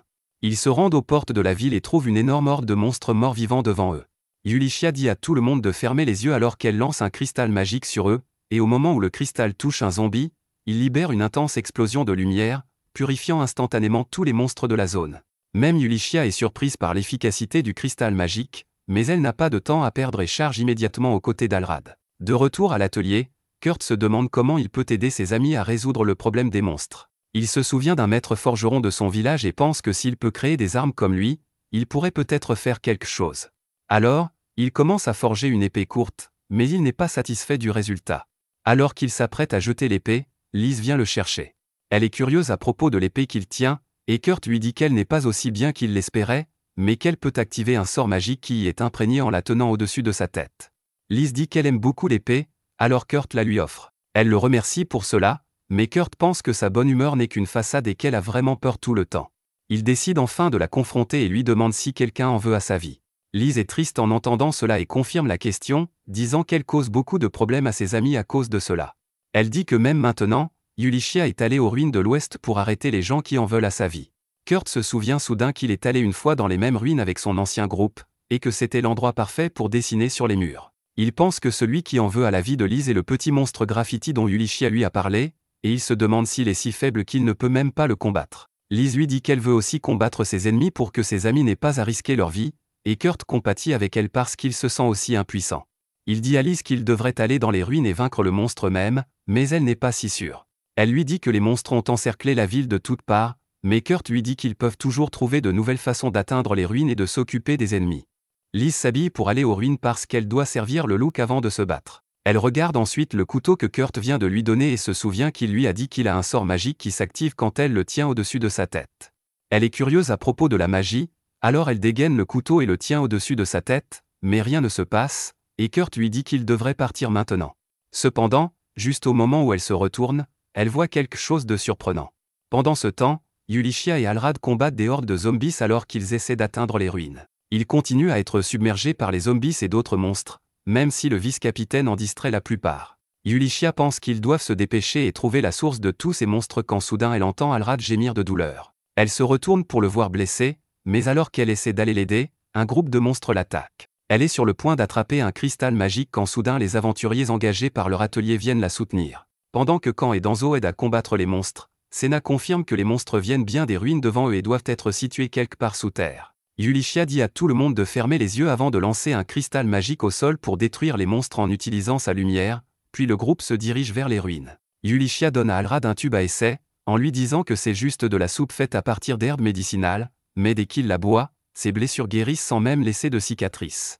Alrad n'arrive pas à croire que ce médicament est juste de la soupe, mais les aventuriers lui disent qu'il continuera à être surpris par ce que Kurt peut faire. Juste à ce moment, un groupe de monstres sort des ruines, et Kan dit à Yulichia de les laisser à son équipe. Les trois chargent vers les monstres tandis que Yulichia et Alrad passent devant eux et entrent dans les ruines. Pendant ce temps, Marlefis commence à se sentir très faible, et elle comprend que si le démon utilise son pouvoir pour invoquer des monstres pendant 2 vagues de plus, elle mourra. Le démon décide de vérifier la progression de ses sbires et les trouve en train d'encercler le vice-commandant, qui utilise un cristal magique pour les détruire complètement. Il ne comprend pas ce qui se passe, et même Marlefis est confuse parce qu'elle n'a jamais vu de cristal magique capable de faire ça. Le démon trouve ensuite que 2 personnes sont entrées dans les ruines, et il pense qu'elles méritent un accueil personnel de sa part. Pendant ce temps, Yulichia et Alrad atteignent le centre des ruines, et ils trouvent la pièce d'où les monstres sont générés. Yulichia lance un cristal magique au sol, et les monstres disparaissent, mais elle n'est pas sûre d'avoir réglé la racine du problème. Alors qu'ils avancent tous les deux, le démon vient les saluer. Yulichia dit qu'il est le dernier boss qu'il doit vaincre et charge vers lui. Elle lance un cristal magique en l'air et le tranche, créant une intense explosion de lumière. Cependant, ce n'est pas suffisant pour exorciser le démon, et il dit à Yulichia que son attaque aurait été très dangereuse pour lui s'il n'avait pas des vies infinies. Juste à ce moment, Alrad attaque le seigneur démon, qui ne se donne même pas la peine d'esquiver parce que ses blessures guérissent instantanément. Il dit à Yulichia et Alrad qu'ils ne sont pas mauvais pour des humains et leur montre ensuite une image des chevaliers luttant contre les monstres. Le démon les traite de stupides pour risquer leur vie pour protéger la ville et la princesse, mais Alrad déclare que ces chevaliers ne laisseront jamais un démon faire ce qu'il veut. Le démon décide de les vaincre complètement et invoque des monstres puissants, disant que les aventuriers à la porte des ruines ne pourront pas les arrêter, et que les monstres finiront par atteindre le mur de la ville et le détruire. Yulichia et Alrad attaquent le démon pendant qu'il est au milieu de son monologue de méchant, mais le démon ramasse juste sa tête et la remet en place comme s'il était fait de Lego. Yulichia commence à avoir peur maintenant parce que quoi qu'il fasse, il n'arrive pas à blesser le démon, et si ces monstres franchissent vraiment les défenses de la ville, beaucoup d'innocents mourront. Le démon aime bien l'expression de désespoir sur son visage et lui dit que ses peurs deviendront bientôt réalité. Pendant ce temps, Marlefis est vraiment épuisée et affamée dans la salle d'invocation. Elle n'a pas la force de s'enfuir ou d'effacer le cercle magique, et elle souhaite manger la cuisine maison de Kurt une dernière fois. Soudain, elle entend la voix de Kurt dire qu'il devrait creuser par ici, et elle pense qu'elle l'hallucine. Cependant, quelques instants plus tard, Kurt traverse le sol des ruines et monte. Il est surpris de voir Marlefis là, et elle est aussi surprise. Kurt aide ensuite Lise à monter, et Marlefis pense que Kurt sait qu'elle est derrière la tentative d'assassinat sur la princesse et qu'il a amené la princesse ici pour la convaincre du contraire. Lise demande à Kurt à propos de la femme allongée sur le cercle magique, et il lui dit que c'est une nonne et la guérisseuse de son ancien groupe. Marlefis dit qu'elle est une ancienne nonne parce qu'elle a été exilée de l'église, et Kurt demande si c'est pour ça qu'elle visait Lise. Marlefis décide de lui dire la vérité, que l'évêque Tristan est derrière ça, mais Kurt ne l'écoute même pas et demande si elle est devenue folle parce qu'elle a été virée et a commencé à dessiner des cercles bizarres partout. Marlefis est confuse, mais Lise entend tout et réalise que le vrai ennemi est l'évêque. Kurt s'en prend à Marlefis pour avoir fait des graffitis partout, et Lise le remercie de s'être mis en colère pour elle. Marlefis ne comprend même pas de quoi parlent ces 2 idiots, et Kurt lui demande ensuite « Où est Yulichia ?» parce qu'elle aurait déjà dû venir ici pour nettoyer tout ça. Marlefis lui dit qu'elle est à l'étage, et Kurt décide d'aller la voir. Il dit à Lise de rester ici parce qu'elle serait en sécurité, mais elle propose plutôt d'aller à l'étage et de rejoindre Yulichia. Elle dit à Kurt qu'il n'a pas besoin de s'inquiéter parce que celle qui la vise est juste ici, et elle a le couteau qu'il lui a donné plus tôt. Alors que la princesse part, Marlefis se demande à quel point Kurt peut être stupide pour l'envoyer à sa mort, mais ensuite, il prépare une serpillière pour essuyer le cercle magique. Marlefis pense qu'il ne peut pas le faire, mais Kurt nettoie le cercle magique en un seul coup, le brisant. Le démon le sent aussi, et il est obligé d'esquiver l'attaque de Yulichia et Alrad parce qu'il n'est plus invincible. Ils réalisent tous les deux cela, et Yulichia essaie d'utiliser un cristal magique contre lui, mais le démon le frappe rapidement loin de sa main. Le démon déclare qu'il les tuera rapidement maintenant, mais juste à ce moment, Lise arrive. Tout le monde est choqué de la voir, mais le démon ne perd pas de temps et la poignarde d'une attaque précise au cœur. Lise tombe au sol, et Yulichia panique. Le démon rit, disant que la princesse était assez stupide pour l'aider à terminer son travail, mais juste à ce moment, le corps de Lise se transforme en papillon de lumière. Tout le monde est confus par ce qui se passe, et ensuite la vraie Lise apparaît derrière Yulichia et Alrad. Le démon n'arrive pas à croire qu'il vient d'attaquer une illusion parce qu'elle semblait être un vrai humain, et Lise lui dit que c'est à cause du couteau que Kurt a fait pour elle. Elle dit que le couteau a le pouvoir de créer des illusions parfaites qui peuvent tromper absolument tout le monde. Le démon l'attaque immédiatement à nouveau, mais c'est aussi une illusion. La vraie Lise apparaît juste à côté du cristal magique et le brise, et le démon crie de douleur alors que la lumière le détruit. Kurt entend les cris depuis l'étage inférieur et se demande ce qui se passe. Pendant ce temps, les monstres invoqués par le démon disparaissent aussi immédiatement après sa mort, et tout le monde est soulagé. Cependant, Yulichia est en colère contre Lise pour avoir risqué sa vie et être venue aux ruines. Elle s'en prend à elle, et Lise s'excuse, disant qu'elle sentait qu'elle devait faire quelque chose. Yulichia dit qu'elle n'a pas besoin de s'excuser parce qu'elle leur a vraiment sauvé la mise. Alrad est d'accord avec elle et remercie la princesse de lui avoir sauvé la vie, mais elle lui dit d'arrêter d'agir si formellement. Elle dit qu'ils ont tous les deux fait un excellent travail en protégeant la ville et promet de les récompenser, et Alrad demande immédiatement une énorme quantité d'alcool pour faire la fête avec ses hommes. De retour dans le sous-sol, Kurt finit de nettoyer le cercle magique, et Marlefils a vraiment faim à cause de la malédiction qui pèse sur elle. Kurt entend son estomac gargouiller et lui offre des boulettes de riz qu'il a préparées. Marlefils pense qu'elle va juste les vomir après les avoir mangées à cause de la malédiction, mais elle veut quand même goûter la cuisine de Kurt une dernière fois. Elle prend une bouchée de la boulette de riz et trouve que c'est incroyablement délicieux, et l'instant d'après, sa malédiction disparaît aussi. Marlefils n'arrive pas à y croire, mais maintenant elle comprend comment Kurt a pu simplement effacer le cercle magique. Elle réalise que c'est Kurt qui protégeait leur groupe depuis le début, et qu'ils ont pris sa gentillesse pour acquise. Elle se met à pleurer des larmes de regret et s'excuse auprès de Kurt, et il lui dit que ce n'est pas grave puisqu'elle a appris sa leçon. Juste à ce moment, Lise et Yulichia arrivent, et avant qu'elle ne puisse atteindre Marlefils, 2 espions de Mimiko sortent du trou pour l'arrêter. Alors qu'ils l'emmènent, Marlefils espère que Kurt la défendra, mais il promet juste de lui apporter son pain préféré quand elle sera en prison. Après ça, Lise et Kurt vérifient que tout va bien, et Yulichia n'arrive pas à croire que ces 2 idiots sans cervelle l'ont sauvé. Quoi qu'il en soit, elle passe son bras autour de Kurt et lui dit qu'il devrait rentrer à la maison. Plus tard dans la nuit, une fête est organisée pour tous les chevaliers, et ils continuent à manger de la nourriture avec une concentration totale. Kurt s'inquiète parce qu'il a cuisiné la nourriture, et pour lui, il semble que les chevaliers se forcent à manger parce qu'ils ne parlent même pas. Il demande nerveusement s'il devrait préparer quelque chose de différent, mais Alrad lui dit qu'il n'a pas besoin de s'inquiéter parce que la nourriture est si délicieuse que les chevaliers ne peuvent se concentrer sur rien d'autre. Kurt est content d'entendre ça, et il pense que le superviseur de son travail de construction est un type sympa. Cependant, quand il apprend qu'il est en fait le général de la ville, il est vraiment choqué.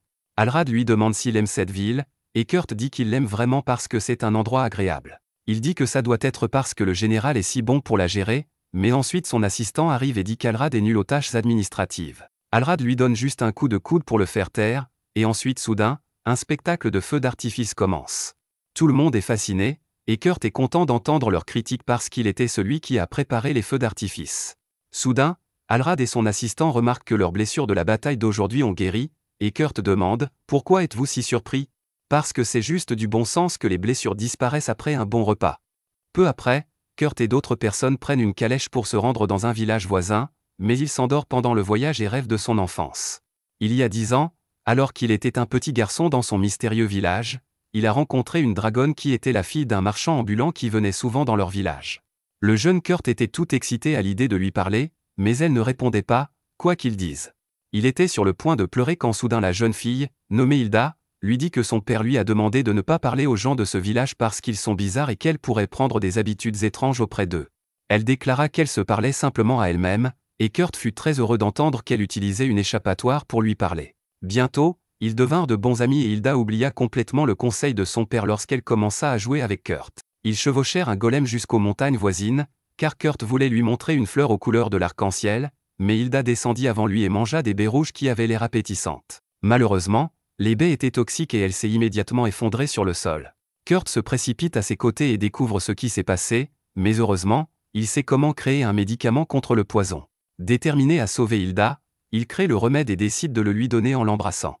Alors qu'il arrive à ce stade, Yulichia lui demande de se réveiller car ils sont arrivés à destination.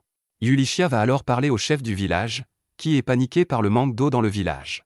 Il dit qu'ils n'ont pas assez à boire et qu'à ce rythme, ils ne pourront jamais cultiver pour se nourrir. Yulichia regarde la carte et remarque qu'il y a un énorme réservoir d'eau dans le village voisin, et qu'ils peuvent le relier à ce village. Le chef du village lui explique frénétiquement qu'il a essayé, mais que le village voisin a refusé de partager l'eau avec eux, et qu'ils doivent maintenant compter sur la puissance de leur atelier pour sauver tout le monde. Yulichia retourne ensuite à l'auberge et trouve Danzo en train de monter la garde alors que tous les autres sont partis aider un vieux dompteur d'oiseaux qui a mal au dos. Yulichia trouve cela étrange et exagéré, mais cela ne la regarde pas.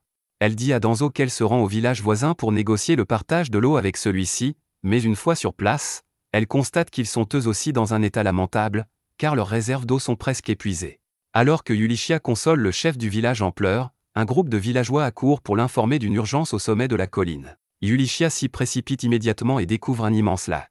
Elle se précipite vers Senna et Kan, ne comprenant pas pourquoi les villageois pleurent à cause de l'eau alors qu'ils ont un si grand lac. Il lui explique que le lac n'était pas là il y a quelques instants, et lorsque Kurt s'approche d'eux en souriant, Yulichia comprend immédiatement ce qui s'est passé. Il lui explique qu'il s'occupait de quelques oiseaux et qu'ils avaient l'air d'avoir soif, alors il a puisé de l'eau dans la nappe phréatique. Il demande à Yulichia si elle a terminé sa mission et, avant qu'elle ne puisse lui répondre, les chefs des deux villages arrivent. Il tombe à genoux et commence à remercier Yulichia de les avoir sauvés si rapidement. Elle essaie de les consoler, et Kurt pense que Yulichia est extraordinaire parce qu'elle a résolu le problème dans le temps qu'il lui a fallu pour creuser un puits. Sur ce, le groupe retourne à sa base. Les villageois leur ont donné beaucoup d'œufs et Kurt commence à réfléchir à ce qu'il va faire avec. Au même moment, Lise se rend chez un noble nommé Margarath Takon, qui aurait honnêtement dû s'appeler Jabba la cabane. Pendant qu'ils dînent et discutent, Lise pense que Takon a une autorité et un pouvoir équivalent à ceux d'un duc, mais que ses finances ne sont pas toujours au beau fixe, ce qui l'oblige à faire appel à des aides extérieures. Il a également d'excellentes relations avec les royaumes voisins, et il veut la rallier à sa cause pour renforcer sa position. Lise prévoit de faire preuve de finesse et de ruse pour battre Takon à son propre jeu et lui dit qu'aujourd'hui, elle n'est pas ici en tant que princesse, mais en tant que représentante de son maître de l'atelier.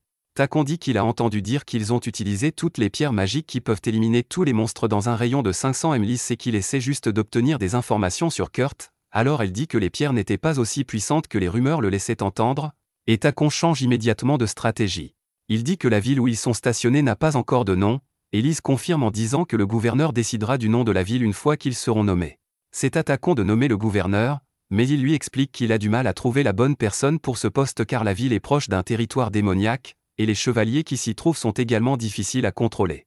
C'est pourquoi il souhaite nommer le maester de l'atelier au poste de gouverneur. Lise panique en entendant cela car Kurt ne sait même pas encore qu'il est l'atelier maester, et s'il devient gouverneur, il devra le révéler en public. Elle dit qu'elle ne peut pas décider elle-même, et Takon répond que puisqu'elle représente l'atelier maester, elle devrait avoir le pouvoir de le faire. Lise panique encore plus en entendant cela, et Alrad soutient également la suggestion de Takon de faire de l'atelier maester le nouveau gouverneur parce qu'il ne sait pas qu'il s'agit de Kurt. Lise essaie encore de faire changer Takon d'avis, mais il lui demande si le maester a un défaut personnel qui le rendrait inapte à ce poste. Lise s'énerve en entendant cela et déclare que leur maître d'atelier est la personne la plus compétente et la plus noble au monde, mais ce n'est qu'après avoir dit cela qu'elle se rend compte qu'elle s'est fait avoir et que Takon a obtenu ce qu'il voulait. De retour au manoir, Lise raconte à Yulichia ce qui s'est passé et se fait réprimander pour s'être fait avoir. Lise s'en veut, mais il est hors de question qu'elle laisse quelqu'un calomnier le nom de Kurt. Elle demande alors à Yulichia où se trouve Kurt en ce moment, et elle lui répond qu'il élève un enfant. Lise panique en apprenant que Kurt a un bébé, mais elle est prête à l'adopter pour être avec lui pour toujours. Yulichia soupire devant cette bêta simple et lui explique qu'ils ont reçu des œufs pour aider un village, et que l'un d'entre eux a été fécondé, donc Kurt s'en occupe en ce moment. Lise est soulagée d'entendre cela, et Yulichia dit alors que, connaissant Kurt, un oiseau qui donne des œufs d'or sortira de l'œuf. Lise est d'accord avec elle, et c'est alors qu'elles entendent Kurt crier que l'œuf a éclos. De son côté, Mimiko est submergée par la paperasse et les rapports de ses espions. Elle découvre que l'évêque qui avait passé un accord avec le démon a été assassiné à l'intérieur de l'église, ce qui lui fait penser que ce n'était pas lui qui tirait les ficelles. Elle n'a pas encore tué Mar le fils car elle veut la garder en vie pour Kurt. À propos de Kurt, elle reçoit un rapport sur ce qui a éclos de son œuf, et elle perd complètement la tête en le lisant. De retour au manoir, Lise et Yulichia vont voir ce qui est sorti de l'œuf, et elles n'en croient pas leurs yeux lorsqu'elles voient Kurt tenir dans ses bras une fille qui lui ressemble comme deux gouttes d'eau. Yulichia organise immédiatement une réunion, et tout le monde est stupéfait de voir Kurt tenir la fille dans ses bras. Il dit qu'elle est sortie de l'œuf dans cet état, ce qui les surprend encore plus. La petite fille se met soudain à jouer avec Kurt et l'appelle « Papa », et Yulichia décide de lui annoncer la dure nouvelle. Elle dit que même un homme comme Kurt devrait savoir que les humains ne naissent pas d'un œuf, ce qu'il confirme. Elle dit que la fille est probablement un monstre qui s'est fait passer pour lui afin de le tromper. Yulichia dit à Kurt que la fille le tuera probablement, lui et tous les autres, s'il ne s'occupe pas d'elle immédiatement, mais il refuse de la laisser partir. Yulichia éloigne la fille de lui, mais Kurt s'accroche à son bras, disant que la fille n'est pas un mauvais monstre et qu'il peut l'élever. Yulichia refuse de se laisser influencer par ses paroles, mais la fillette l'appelle « maman » et elle se replie immédiatement. Elle commence à imaginer une vie de couple avec Kurt, mais Liz, en colère, la fait sortir de ses gonds. Liz prend la fille dans ses bras, et quand elle l'appelle aussi « maman », Liz perd la raison et la laisse tomber. Heureusement, Senna la rattrape et la petite fille l'appelle « Sis », ce qui la rend heureuse. Alors que Liz et Yulichia essaient de convaincre la petite fille de les appeler à nouveau « maman », quand les en empêche en disant que son groupe va aussi aider à élever la petite fille et qu'il veillera à ce qu'elle ne devienne pas une mauvaise personne. Yulichia ne peut pas dire non après tout ce qui s'est passé, et elle accepte de laisser la fille rester. Liz dit qu'il faut lui donner un nom maintenant, et elle commence immédiatement à réfléchir. Liz et Yulichia veulent toutes deux que le nom de la petite fille soit un mélange de leur nom et de celui de Kurt, mais lorsque la petite fille se réveille et appelle sa maman, elles se précipitent toutes deux à ses côtés et oublient leurs différends. Elles sont désormais prêtes à faire des compromis et Kurt est impressionné par la capacité de la petite fille à apporter la paix à tout le monde. Il leur propose de l'appeler Akuri car, dans la langue de son village, ce nom signifie « une zone qui relie 3 points », et la jeune fille les relie tous les 3. L'idée plaît à Yulichia et à Liz, qui décident de l'appeler.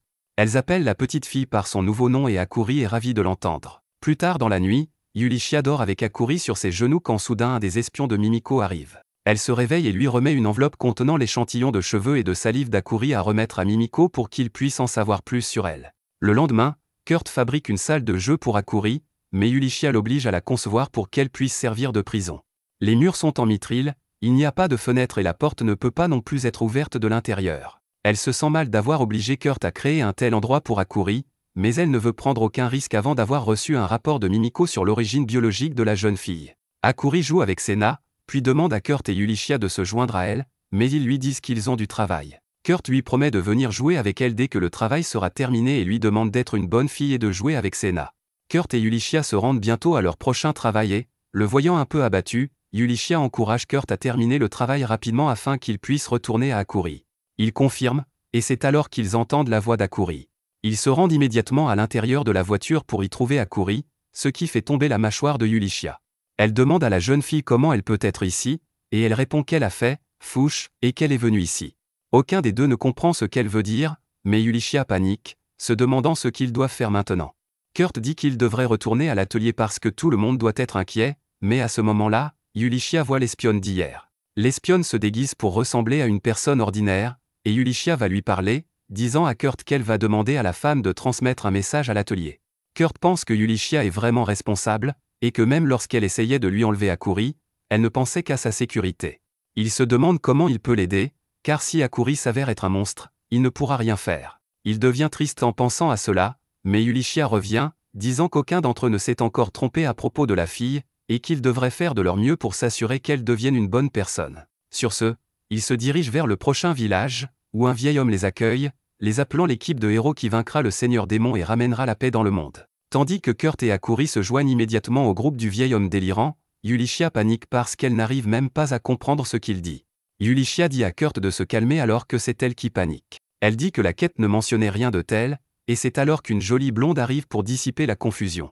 Elle explique à Yulichia que c'est elle qui a fait la demande, et que le vieil homme ici présent est son beau-père, qui a toujours voulu être l'un des PNJ importants de l'histoire qui donne des missions importantes aux héros.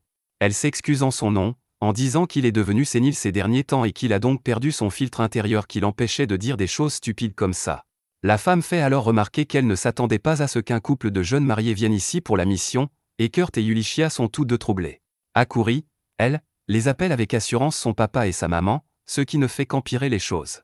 Kurt panique, pensant que Yulichia se sentira insultée d'être appelée sa femme et, pire encore, d'être appelée une mère alors qu'elle est si jeune. Il décide de terminer le travail rapidement pour ne pas les embarrasser davantage et demande à la cliente ce qu'elle pense de la mission, et elle lui dit que ses porcs ne mangent plus correctement leur nourriture. En les regardant, Kurt comprend que les porcs sont simplement fatigués par la chaleur, et il décide de leur préparer des aliments qui les aideront à tenir le coup. La femme le remercie et décide d'emmener son beau-père se promener. Kurt se met alors à chercher Yulichia, qui est encore rouge vif et gelée parce qu'on l'a appelée la femme de Kurt. Mais cet idiot à l'intelligence émotionnelle d'une étoile de mer morte pense qu'elle ne bouge pas parce qu'elle est folle. Quoi qu'il en soit, il décide de faire manger le cochon pendant que Yulichia se sent étourdie par le fait que, malgré la différence d'âge et de taille, la femme de tout alors l'a vue comme l'épouse de Kurt. Elle commence à penser à avoir un enfant avec lui pour de vrai, mais se gifle pour sortir de son imagination. Elle essaie de se calmer, pensant qu'elle doit simplement protéger Kurt du monde, mais en le voyant travailler joyeusement, elle ressent une douleur aiguë dans son cœur. À ce moment-là, un énorme dragon bleu vole au-dessus d'elle et Yulichia panique car il se dirige droit vers Kurt et Akuri. Elle se lance à la poursuite du dragon et crie à Kurt pour le prévenir. Cependant, alors que le dragon descend, Kurt demande à Yulichia de s'arrêter et de remettre son épée en place. Elle est toujours inquiète pour Akuri lorsque le dragon atterrit devant elle, mais au lieu d'attaquer qui que ce soit, il commence silencieusement à manger la nourriture des cochons. Yulichia ne comprend pas ce qui se passe, et Kurt lui répond qu'elle ne le sait peut-être pas parce qu'elle vient de la ville, mais que dans les villages, il est courant que les dragons viennent demander leur part lorsque quelqu'un prépare de la nourriture pour les animaux. Akuri demande à Kurt s'il s'agit d'un gros chien, et il lui répond qu'il s'agit en fait d'un bébé dragon. Alors qu'il parle du dragon, Yulichia sent soudain une odeur de sang et décide de mener l'enquête seule. Elle trouve bientôt l'un des espions de Mimiko sur le sol, inconscient et se vidant de son sang.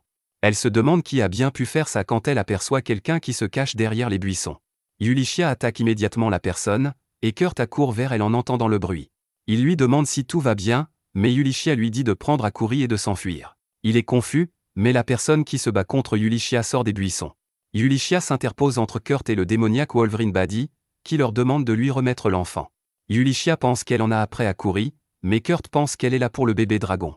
Il demande à la démone si elle est une chasseuse de dragons, mais Yulichia voit bien que ce n'est pas une chasseuse de dragons, mais quelque chose de pire. Elle demande à nouveau à Kurt de courir, et alors qu'il tente de protester, le bébé dragon l'attrape par le col et s'envole avec lui.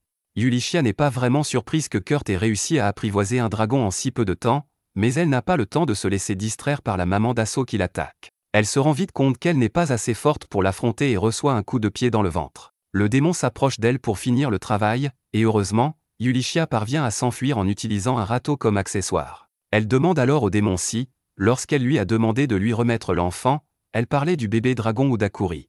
Mais la femme reste silencieuse et lui dit qu'il est inutile de le savoir maintenant car elle va bientôt mourir. Yulichia se rend compte qu'elle ne peut même pas gagner du temps à ce rythme, et c'est alors que la combattante démoniaque attaque, la désarmant rapidement. Elle la taillade ensuite, la faisant tomber à genoux, mais alors qu'elle revient pour l'achever pour de bon, Yulichia lui lance un cristal magique qui explose lorsque le démon tente de le couper. L'explosion met toute la zone sens dessus-dessous, et Yulichia est persuadée que le combat est terminé. Cependant, la maman démon sort immédiatement du sol, et cette fois, ses cornes sont clairement visibles. Yulichia panique lorsqu'elle réalise la véritable nature de son ennemi, et perd tout espoir de gagner contre elle. Elle se demande pourquoi un démon se montre à découvert, et la maman démon lui répond qu'elle est bien puissante pour lui avoir infligé une blessure aussi profonde. Elle dit qu'elle comprend maintenant comment Yulichia et son groupe ont vaincu un seigneur démon, et cela lui fait réaliser qu'elle les surveillait avant même que la ville ne soit attaquée.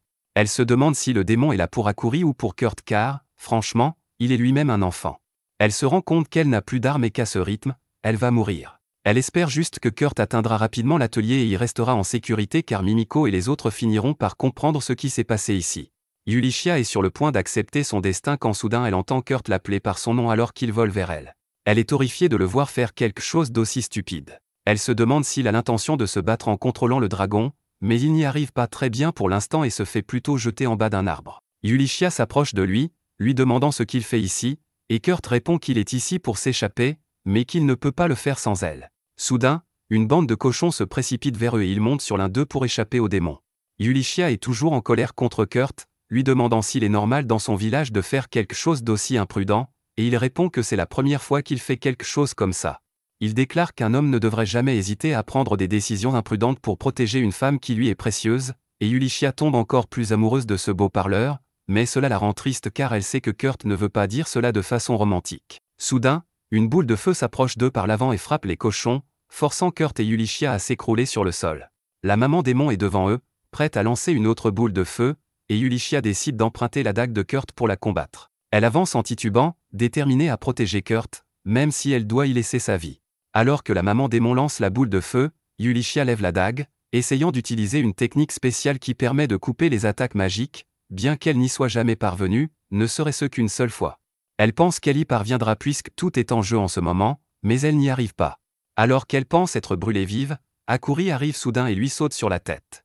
Alors qu'elle serre Yulichia contre elle, la boule de feu disparaît soudainement, et tout le monde remarque que la femme démon a l'air incroyablement paniquée. Yulichia se demande si c'est elle qui a annulé l'attaque, puis pense que c'est parce qu'Akuri était en danger. Elle interroge la démone, mais celle-ci se met à cracher du sang et recule. Yulichia tente de la suivre, mais elle est trop faible et blessée pour le faire et s'effondre immédiatement. Kurt et Akuri s'occupent d'elle et lui donnent des médicaments, et elle commence immédiatement à se sentir mieux. Alors que Yulichia dit à Akuri qu'elle va bien, elle se réveille soudain, demandant comment Akuri a pu tomber sur elle. Kurt lui répond qu'elle n'est pas tombée ou n'a pas volé, mais qu'elle s'est téléportée au-dessus d'elle. Cela surprend Yulichia car la seule façon de le faire est d'utiliser de grosses pierres de téléportation. Aucun magicien n'a réussi à se téléporter à travers un sort, mais Akuri l'a fait. Yulichia lui demande si elle peut recommencer, mais Akuri ne le peut pas. Kurt s'inquiète aussi de la femme qui les a attaqués, et Yulichia souhaite qu'il ne la revoie pas. Juste à ce moment-là, un cochon arrive derrière eux, l'air incroyablement triste et blessé.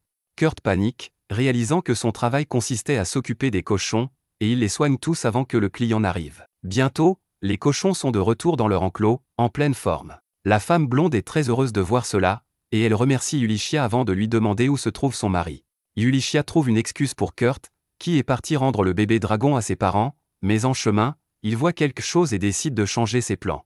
Pendant ce temps, Yulichia et Akuri commencent à rentrer chez eux quand soudain Kurt vient vers eux, toujours monté sur le dragon. Yulichia lui demande pourquoi il n'a pas encore rendu le dragon à ses parents, puis elle remarque la femme démon inconsciente sur le dos du dragon. Elle se demande ce qui se passe et éprouve un sentiment de confusion cosmique. Il raconte que lorsqu'il a aperçu la femme dans le ciel, il a fait atterrir le dragon pour l'aider. Il a constaté qu'elle était gravement blessée mais qu'elle respirait encore, alors il a décidé de fabriquer un médicament pour l'aider. La femme se réveilla et le traita d'idiot pour avoir aidé un ennemi, mais Kurt lui dit que puisqu'elle a annulé son attaque et qu'elle n'a pas tué Yulichia et Akuri, il a assez de raisons pour la sauver. Il termina alors le médicament et le lui lança en lui disant qu'elle mourrait si elle ne le prenait pas. La femme démon prit le médicament, mais elle commença immédiatement à se sentir bizarre. Elle tomba au sol et Kurt s'excusa auprès d'elle, affirmant qu'il avait mélangé un somnifère au médicament parce qu'il était un lâche qui ne pouvait pas l'affronter correctement. Il lui dit qu'elle restera froide pendant au moins 3 jours et lui reproche d'avoir attaqué un dragon attaché à un humain. La femme démon ne comprenait pas bien ce qu'il voulait dire, mais Kurt pensait qu'elle ne pouvait peut-être pas le comprendre. Il se dit à voix haute que ce n'est pas parce que cette femme a aussi des cornes qu'elle n'est pas la même que son amie d'enfance Hilda. Dès que la démone a entendu ce nom, elle a essayé d'atteindre Kurt pour lui parler, mais la médecine a fait effet à ce moment-là, et elle s'est évanouie, alors il l'a transportée ici. De retour au présent, tout le monde retourne au manoir, et Kurt dit à Akuri de s'excuser auprès de Senna et des autres parce qu'ils ont dû s'inquiéter de sa disparition soudaine. Senna et Liz arrivent en courant pour saluer Akuri, et Yulichia les observe de loin. Une autre personne sort du manoir après eux et accueille gentiment Yulichia et Kurt. Ils se demandent qui il est, puis Liz le présente comme leur maître d'atelier, ce qui les choque tous les deux. Le faux maître d'atelier se présente alors comme Rikuto, et Kurt est déjà en admiration devant lui. Il se présente également, et Rikuto le remercie pour avoir créé un si merveilleux bâtiment. Pendant ce temps, Yulichia est très méfiante envers ce nouveau venu, et elle envoie immédiatement Kurt à la cuisine pour préparer le repas et demande à Senna d'emmener Akuri dans la salle de jeu. Alors qu'ils partent tous les deux, Yulichia se tourne vers Rikuto, mais il l'écrase contre la voiture. Elle n'est pas impressionnée par son audace et essaie de le frapper avec un casse-noisette 3000, mais son coup passe droit à travers son corps. Yulichia comprend enfin ce qui se passe et dit à Liz que ce n'est pas drôle. La princesse se contente de sourire parce que Yulichia a été assez perspicace pour comprendre que Rikuto n'est qu'une illusion qu'elle a créée en utilisant la dague de Kurt. Yulichia dit que la dague est vraiment spéciale si elle peut créer des illusions de personnes qui n'existent même pas, et Liz dit que Rikuto est comme elle imagine Kurt lorsqu'il aura 20 ans. Elle efface l'illusion avec ça, et juste à ce moment-là, Yulichia reçoit un message de Mimiko, qui dit qu'elle viendra bientôt leur donner le rapport de l'enquête de fond sur Akuri. Le jour arrive bientôt, et tout le monde regarde Mimiko avec impatience, se demandant ce qu'elle va leur dire. Cependant, elle est venue ici uniquement pour manger la nourriture préparée par Kurt parce que leur enquête s'est avérée être un échec total. Elle explique ensuite que l'échantillon de cheveux et de salive que Yulichia a obtenu ne contenait que de l'ADN humain, mais ils ont également trouvé des trucs ressemblant à des pierres magiques sous les ongles d'Akuri, et cela avait le pouvoir de la magie spatiale qui ne se trouve pas du tout chez les humains. Mimiko dit que la magie spatiale était utilisée pendant l'âge de la création, mais maintenant elle est perdue dans le temps et personne ne peut l'utiliser. Kurt lui demande si cela signifie qu'Akuri est un monstre, mais Mimiko ne peut pas en être sûre non plus. Cependant, le fait qu'il ne sache rien sur Akuri la rend incroyablement dangereuse. Elle dit que la meilleure chose qu'il puisse faire est de sceller sa magie de téléportation et de l'enfermer dans l'un de ses laboratoires, mais Kurt refuse catégoriquement de le faire. Mimiko lui demande ses raisons, et Kurt demande si elle pense qu'il est dangereux. Elle répond que puisqu'ils sont amis, elle ne pense pas qu'il l'attaquera. Kurt répond que sa raison est la même parce qu'il ne ressent aucun danger venant d'Akuri. Il ne se soucie pas qu'elle soit humaine ou non parce qu'il sait que c'est une gentille fille qui ne fera de mal à personne. Il déclare qu'Akuri reste avec eux, et Yulichia est d'accord avec lui, disant que s'ils n'ont aucune preuve que la fille est un monstre, ils ne peuvent pas la traiter comme telle. Lise soutient également cette déclaration, disant à Mimiko qu'elle ne laissera personne leur enlever leur fille. Mimiko comprend leurs raisons et leur demande de prendre soin d'Akuri, puis elle leur parle du démon qu'ils ont capturé, que Kurt considère toujours comme un chasseur de dragons. Kurt lui dit qu'elle est détenue dans une prison au sous-sol, et alors que Mimiko s'apprête à s'occuper d'elle, il lui demande de ne pas jeter la pauvre femme en prison. Mimiko ne lui dit pas que la pauvre femme est en fait un démon, les pires ennemis de l'humanité, et qu'elle va subir un sort pire que d'être jetée en prison. Mimiko emmène Yulichia avec elle à la prison, où elle réveille la femme démon et lui demande si elle peut parler. La femme parle par phrase, disant que les guerriers ne disent que ce qui est nécessaire, et Mimiko réalise qu'elle parle comme ça à cause de son devoir de guerrière et non parce qu'elle est stupide. La femme démon est offensée par cela et essaie de la brûler avec de la magie, mais la pièce faite par Kurt a des propriétés anti-magie, et cela bloque le feu. Mimiko dit au démon qu'elle ne peut rien faire et lui demande ensuite si elle a des coéquipiers à proximité. La femme lui dit qu'un perdant doit obéir au vainqueur, mais c'est Kurt qui l'a vaincu, et donc elle ne répondra qu'aux questions qu'il posera. Mimiko soupire alors qu'elle amène Kurt et Lise dans la pièce. Kurt demande immédiatement à la dame démon comment elle se sent, et elle se plaint de la corde autour de ses bras. Il lui dit qu'ils ne peuvent pas l'enlever, mais elle l'interrompt au milieu de sa phrase et demande à Kurt s'il connaît vraiment Hilda. Il affirme que oui, mais Yulichia est curieuse à propos de ce nom. Kurt lui dit que Hilda était la fille d'un marchand qui venait souvent dans leur village, et elle était une personne à cornes comme la femme ici. Le démon demande alors à Kurt si Hilda portait un blason de griffon, et il affirme que c'était le cas. La femme démon a un regain d'énergie en entendant cela et dit à Kurt qu'elle veut sauver Hilda, qui est actuellement détenue comme prisonnière sous le château du margrave Tekon. Tout le monde est choqué d'entendre cela, et Kurt dit qu'il devrait partir pour sauver Hilda immédiatement. Cependant, Yulichia ne fait pas confiance au démon, et elle pense qu'elle essaie juste de jouer avec les émotions de Kurt. Elle demande pourquoi elle a attaqué Akuri si elle veut sauver Hilda, et la femme démon dit qu'elle enquêtait sur Tekon, mais qu'il les enquêtait, alors elle les a suivis. C'est là qu'elle a vu Akuri se téléporter soudainement à l'intérieur de la voiture, et elle a pensé qu'elle pourrait utiliser son pouvoir pour sauver Hilda. Kurt la croit immédiatement, mais Yulichia lui rappelle encore une fois qu'ils n'ont aucune preuve. La femme démon leur dit de regarder son pendentif, et alors que Yulichia le sort de sous ces montagnes massives, Kurt l'identifie immédiatement comme le pendentif de Hilda. Le démon leur dit que Hilda le lui a donné, et quand elle a vu Yulichia utiliser la dague de Kurt qui avait la même marque de griffon dessus, elle a arrêté son attaque. Kurt dit que Hilda lui avait donné la dague, et maintenant il a une preuve pour croire le démon. Même Mimiko semble la croire maintenant, et elle dit au démon qu'ils sauveront Hilda pour elle, mais elle doit rester ici. Kurt demande aussi à la dame démon de rester dans la pièce, et elle lui dit que son nom est Saul, donc il peut l'appeler ainsi. Kurt est ravi d'être à un niveau de familiarité avec elle, mais juste à ce moment-là, Akuri se téléporte entre eux. Tout le monde panique, mais il se calme rapidement. Kurt va ensuite voir Mimiko parce qu'il ne sait pas comment ils peuvent sauver Hilda, et elle convoque immédiatement une réunion sans Kurt pour élaborer un plan. Grâce à son réseau d'espions, elle a le plan du manoir de Tekon, et elle dit que sa femme et sa fille sont toutes deux mortes. Il y a une pièce dans le manoir où personne d'autre que lui n'est autorisé à aller, et on l'a souvent vu y apporter de la nourriture. Saul dit qu'elle a essayé d'entrer dans la pièce mais n'a pas pu, et même les espions de Mimiko n'ont pas réussi à y entrer. Lise a une idée d'utiliser les illusions pour faire croire qu'un voleur utilise de la magie pour traverser le mur, et cela fera paniquer Tekon et ouvrir la porte lui-même. Lise prévoit d'utiliser le faux maître d'atelier Rikuto pour le travail, et tout le monde pense que c'est une bonne idée. Yulichia s'inquiète qu'il pourrait devoir laisser Kurt seul dans l'atelier avec un démon, mais Lise prévoit de l'emmener aussi.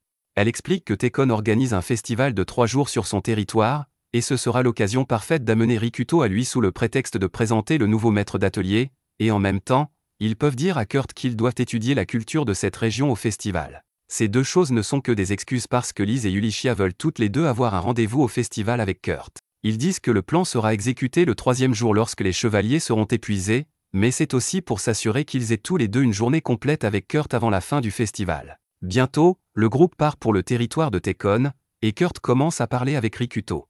Il s'excuse de l'entraîner dans leur mission de sauvetage, mais Rikuto n'est qu'un reflet des pensées de Lise, et il dit qu'en tant que noble, c'est son devoir d'empêcher les nobles de faire des actes maléfiques. Yulichia et Lise paniquent en entendant cela, mais quand Rikuto demande à Kurt de garder le secret qu'il est de la famille royale, elle se calme un peu. Plus tard, ils atteignent leur auberge, et Rikuto part le premier pour préparer sa rencontre avec Tekon. Ensuite, Yulichia dit à Kurt qu'elle enquêtera sur le manoir de Tekon demain pendant qu'il s'occupe de Lise et Akuri. Kurt se propose de l'aider, mais Lise lui dit qu'il ne peut pas faire ça parce qu'il est censé étudier le marché avec elle. Elle le fait chanter émotionnellement, disant que Akuri est aussi très excité de voir son premier festival avec son père, et Kurt accepte d'aller au marché avec eux. Le lendemain, Hakouri et Liz profitent de leur sortie au festival, et Liz demande à Kurt s'il a dû voir beaucoup de festivals pendant qu'il voyageait avec son groupe d'aventure. Kurt lui dit qu'ils sont allés dans beaucoup de villes et de festivals, mais il était toujours coincé à faire des travaux de maintenance et à garder la voiture pendant que les autres membres faisaient la fête. Liz le plaint, mais Kurt pense que c'est normal pour la personne responsable des corvées de ne pas profiter des festivals. Cependant, il veut être un bon père et donner à Hakouri les choses qu'il n'a jamais pu avoir, c'est pourquoi il a accepté de venir au festival. Liz lui prend soudain la main, lui disant qu'il devrait profiter de ce festival pour compenser toutes les fois où il n'a pas pu, et Kurt est vraiment heureux d'entendre cela. Cependant, il ne sait pas que Liz prévoit de lui avouer ses sentiments après leur rendez-vous. Les trois profitent de leur temps au festival, et quand le soir arrive, Liz les emmène dans un jardin pour qu'Hakouri puisse jouer avec d'autres enfants et qu'elle puisse avoir un moment calme avec Kurt. Elle pense que Kurt sera de bonne humeur parce qu'il s'est amusé au festival aujourd'hui, et quand elle lui avouera ses sentiments, il sera encore plus heureux. Cependant, quand elle s'approche de lui, elle trouve une expression sérieuse sur son visage. Liz se demande ce qui se passe, mais elle réalise alors qu'ils sont devant le château de Tekon, et Kurt le regarde fixement. Elle réalise qu'elle a oublié de prendre ce facteur en considération et demande immédiatement à Kurt s'il est inquiet pour Hilda. Il essaie de la rassurer en disant qu'il va bien parce que tout le monde a promis de sauver Hilda, et il leur fait confiance. Cependant, il se sent coupable de ne rien pouvoir faire pour aider.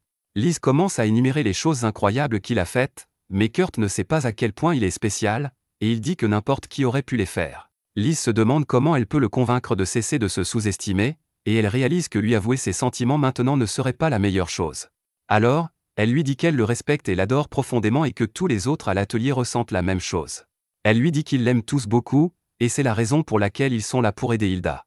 Kurt est ému aux larmes en entendant cela et dit qu'il aime aussi beaucoup tout le monde et c'est pourquoi il veut leur être plus utile. Liz promet qu'ils continueront à s'entraider à l'avenir, mais juste à ce moment-là, Hakouri appelle Kurt parce qu'elle a faim, mettant fin à leur moment émotionnel. Alors que Kurt se précipite vers elle, Liz pense qu'elle a manqué une occasion en or de lui avouer ses sentiments, mais tout va bien puisqu'elle a vu son sourire sincère. Elle se promet de lui avouer ses sentiments bientôt. Le lendemain, c'est au tour de Yulichia d'aller à son rendez-vous avec Kurt. Avant de partir, elle contemple l'épée qu'il lui a récemment forgée après qu'elle ait perdu la sienne lors du combat contre le démon. Pour cela, il a extrait du mithril et de l'adamantite et a emprunté la forge d'un nain forgeron local. Le forgeron a ri en entendant Kurt dire qu'il allait fabriquer une épée à partir d'un alliage de ces deux métaux ultra rares, mais Kurt a tenu bon. L'épée qu'il a fabriquée était suffisamment solide et tranchante pour couper un rocher avec facilité, et le forgeron a réagi comme s'il venait de voir l'œuvre du dieu de la fabrication d'armes. Il est immédiatement parti en voyage pour améliorer ses compétences. Yulichia sort soudainement de ses souvenirs et s'enthousiasme à l'idée de son rendez-vous avec Kurt. Heureusement pour elle, Hakouri était trop épuisée après avoir couru partout dans le marché hier, elle dort donc encore, et Yulichia se retrouve seule avec Kurt. Elle commence à réfléchir à la manière dont elle va utiliser son expérience d'aventurière pour emmener Kurt dans les meilleurs endroits de la ville, afin de lui montrer qu'elle est meilleure que Liz. C'est alors qu'elle entend du bruit près d'elle et découvre des voyous en train de saccager la boutique d'un pauvre homme. Elle décide de l'ignorer, car elle ne veut pas laisser les problèmes des autres gâcher son rendez-vous, mais malheureusement, Kurt a d'autres plans. Il s'approche immédiatement des voyous et leur dit d'arrêter de harceler le commerçant. Il leur demande d'expliquer pourquoi ils détruisent sa boutique, et alors que les voyous commencent à se disputer avec lui, Yulichia soupire, réalisant qu'elle n'était pas destinée à avoir un rendez-vous normal avec Kurt. Quoi qu'il en soit, les voyous disent à Kurt que les petits pains à la viande vendus dans cette boutique ont un goût immonde, ce qu'ils savent parce qu'ils en mangent beaucoup, et qu'ils aident simplement les autres en s'assurant qu'ils ne les achètent pas par inadvertance. Kurt décide d'en juger par lui-même et achète immédiatement un petit pain à la viande à l'homme. Il le goûte et dit qu'il est vraiment bon et que les ingrédients utilisés ont été sélectionnés avec beaucoup de soin. Le petit bonhomme ananas repousse Kurt, lui disant d'arrêter de se prendre pour Gordon Ramsay, mais Yulichia est là pour le retenir. Elle dit aux voyous que Kurt n'est pas un critique gastronomique, mais qu'il travaille dans un atelier, et que cela suffit pour juger n'importe qui. Les voyous deviennent nerveux car ils savent qu'ils ne devraient pas se battre avec un atelier, et ils s'enfuient immédiatement. L'homme remercie Kurt pour son aide, mais il est gravement blessé. Kurt constate qu'il a plusieurs os cassés, et Yulichia dit que ses médicaments vont rapidement le soigner. Cependant, Kurt lui dit qu'il devrait l'emmener à l'hôpital le plus proche, car ce sera mieux que de lui donner des médicaments préparés par un amateur comme lui. Avant que Yulichia ne puisse dire quoi que ce soit d'autre, Kurt soulève l'homme blessé et s'enfuit à l'hôpital, ruinant encore plus leur rendez-vous. Elle est sur le point de pleurer, mais la fille du commerçant se met à pleurer pour de bon, et elle décide de la réconforter d'abord. À ce moment-là, une marchande passe par là, invitant les gens à acheter du jus de cactus sucré, et Yulichia l'identifie immédiatement comme l'une des espionnes de Mimiko. Elle s'approche de l'espionne, qui commence à lui parler d'un concours de cuisine qui va avoir lieu aujourd'hui, et du restaurant Gargel, qui a remporté le concours ces 2 dernières années. Cependant, cette année, ils se sentent menacés par la petite boutique qui vend de délicieux petits pains à la viande, et ils ont engagé des voyous pour les harceler. Yulichia est furieuse lorsqu'elle réalise que ce sont ces salauds du restaurant Gargel qui ont gâché son rendez-vous. Mais elle pense qu'une fois que Kurt sera de retour, le problème sera résolu et qu'ils pourront reprendre leur relation. Cependant, Kurt revient avec de mauvaises nouvelles, le commerçant a été gravement blessé et a dû être hospitalisé pendant une journée entière. Il était très inquiet pour sa fille et son magasin.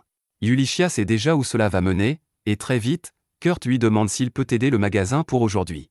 Il a déjà promis au propriétaire qu'il s'occuperait du magasin, et Yulichia ne peut se résoudre à lui dire non. Elle décide de se venger du restaurant Gargel et dit à Kurt qu'elle l'aidera à cuisiner de délicieux petits pains à la viande pour gagner le concours de cuisine. Cependant, la jeune fille nommée Luna leur dit qu'ils ne peuvent plus faire cela, car les voyous ont jeté toute la garniture qu'ils avaient, et qu'ils ne peuvent plus rien préparer. Yulichia lui répond qu'ils trouveront une solution et demande à Kurt s'il peut cuisiner de délicieux petits pains à la viande avec les autres ingrédients disponibles. Il répond que oui, et Yulichia lui demande d'apprendre à Luna comment les préparer, car c'est elle qui doit gagner le concours et rendre son père fier. Luna se prépare à le faire, et Yulichia demande à Kurt quels ingrédients elle doit acheter. Il lui demande d'acheter autant de cactus sucrés que possible au marché et d'aller chercher les haricots rouges qu'il a gagnés hier lors d'un jeu. Pendant ce temps, il prévoit de creuser juste devant l'étal, et Yulichia lui demande s'il est sûr de vouloir creuser dans la rue principale. Kurt lui répond que cela ne posera pas de problème, car il creusera rapidement et rebouchera ensuite le trou, mais Yulichia lui dit de demander au moins une autorisation avant de le faire. Peu après, les juges commencent à visiter tous les magasins participant au concours de cuisine et font l'éloge des beignets du restaurant Gargel. Ils sont convaincus qu'il va gagner, car personne ne peut rivaliser avec lui. Mais plus encore, le gros bonhomme qui tient le restaurant a acheté l'un des juges, donc quoi qu'il arrive, il s'assurera de gagner. À ce moment-là, certaines personnes commencent à faire l'éloge de petits pains à la viande et les recommandent à d'autres personnes dans la rue. Dès que le gros bonhomme voit cela, il panique, car il était sûr que les voyous avaient fermé le magasin de petits pains à la viande. Il se précipite immédiatement vers l'emplacement du stand et est stupéfait de voir une énorme file d'attente. Non seulement ils vendent les petits pains très rapidement, mais il y a aussi une source thermale à côté de leur magasin, et Gargel ne comprend pas ce qui se passe. À ce moment-là, les juges arrivent également, et Gargel essaie de leur dire de ne pas manger les petits pains vendus par le magasin, car ils sont remplis d'une substance noire gluante qui ne peut pas être bonne pour leur santé. Luna arrive également au même moment et demande au juge d'au moins goûter les petits pains fourrés avant de prendre une décision. Le juge qui a été soudoyé par Gargel prend un petit pain et le casse pour voir la garniture noire à l'intérieur. Luna commence à lui expliquer qu'il est fait à partir de haricots rouges bouillis et de confiture de cactus sucrés, comme Kurt le lui a appris. Les juges sont déjà impressionnés par cette recette innovante, et lorsqu'ils goûtent les petits pains, ils sont vraiment ravis. Gargel est furieux, mais dès qu'il goûte les petits pains sucrés, il est époustouflé par leur saveur et se met à agir comme s'il était dans Food Wars. À ce moment-là, Yulichia arrive également pour soutenir Luna, et elle explique au juge que la pâte des petits pains sucrés est vraiment moelleuse parce qu'ils l'ont pétrie en utilisant de l'eau dans laquelle ils ont dissous du bicarbonate de soude. Gargel lui demande où ils ont trouvé cela, et Yulichia répond qu'ils l'ont trouvé dans la source chaude qui se trouve devant eux. Gargel demande comment une source thermale a bien pu apparaître ici, et Yulichia lui répond fièrement que Kurt l'a creusé à l'instant. Il refuse de le croire, mais lorsque Yulichia révèle que Kurt travaille dans un atelier, il se tait rapidement. Il change soudainement de stratégie, affirmant qu'ils ont dû creuser la source thermale sans autorisation et qu'ils seront sûrement punis pour cela. Cependant, Yulichia lui montre le permis que Liz les a aidés à obtenir directement auprès de Técon. Gargel est maintenant abasourdi, puis Yulichia explique que la source thermale que Kurt a creusée sert désormais de bain de pied relaxant et va être placée sous la responsabilité de l'administration municipale en tant que nouvelle attraction touristique. Gargel perd la tête en entendant tout cela, et il prend à part le juge qui l'a soudoyé, lui disant de faire son travail et de convaincre les 2 autres juges également. Cependant, le juge a ouvert les yeux et dit qu'il ne peut pas donner une mauvaise critique à cette boutique. Il dit même à Gargel qu'il n'a plus besoin de son argent et se dépêche de repartir. À ce moment-là, Gargel aperçoit les 3 voyous qu'il a engagés cachés derrière un coin, et il se précipite vers eux. Il leur ordonne de détruire rapidement la boutique, et même s'ils se retrouvent en prison à cause de cela, il les fera sortir d'une manière ou d'une autre. Cependant, les bandits se mettent à parler d'une voix très féminine, disant qu'ils ne vont pas laisser passer cela. Gargel est déconcerté par cette situation, mais il s'avère que les 3 voyous n'étaient que des illusions créées par Liz, qui se trouve là avec 2 espions. Elle dit à Gargel que les voyous qu'il a engagés sont déjà en train de pourrir en prison, et que c'est maintenant son tour. À ce moment-là, Yulichia arrive également pour lui bloquer la sortie et lui dit qu'ils savent qu'il fournit les ingrédients au château de Margaret de Técon et qu'il utilise les restes de sa cuisine dans son restaurant. De plus, Elle sait qu'il met du crack dans ses plats afin que ses clients deviennent accros et viennent plus souvent dans son restaurant. Gargel panique et demande comment ils peuvent bien savoir tout cela. Lise prend son apparence à l'aide du poignard illusoire et explique qu'une fois, elle s'est rendue dans la cuisine du seigneur déguisé en lui, et que les chefs lui ont rapidement tout raconté. Yulichia lui dit de se rendre et de se préparer à pourrir en prison à cause de ses crimes, mais Gargel, désespéré, sort son couteau et se jette sur Lise. Heureusement, les espions le plaquent rapidement au sol, et Yulichia lui dit qu'il va être condamné à la prison à vie pour avoir attaqué un membre de la famille royale. Il ne comprend même pas ce que cela signifie jusqu'à ce que Lise se présente correctement, et cette révélation brise complètement son moral. Après cela, Lise taquine Yulichia au sujet de son rendez-vous raté avec Kurt, et celle-ci répond que cela n'a plus d'importance maintenant, car Kurt est heureux.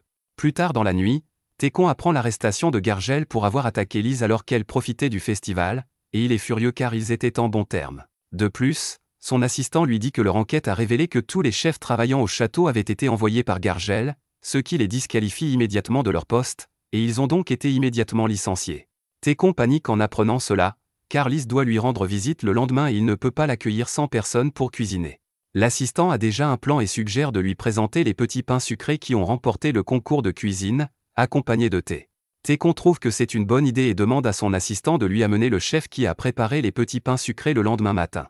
Le lendemain matin, Lise et Yulichia se préparent à rendre visite à Técon avec le faux maître d'atelier, Rakudo. Ils ont une carte du château de Técon sur la table, et Yulichia dit à Kurt qu'ils vont sauver son amie Hilda aujourd'hui.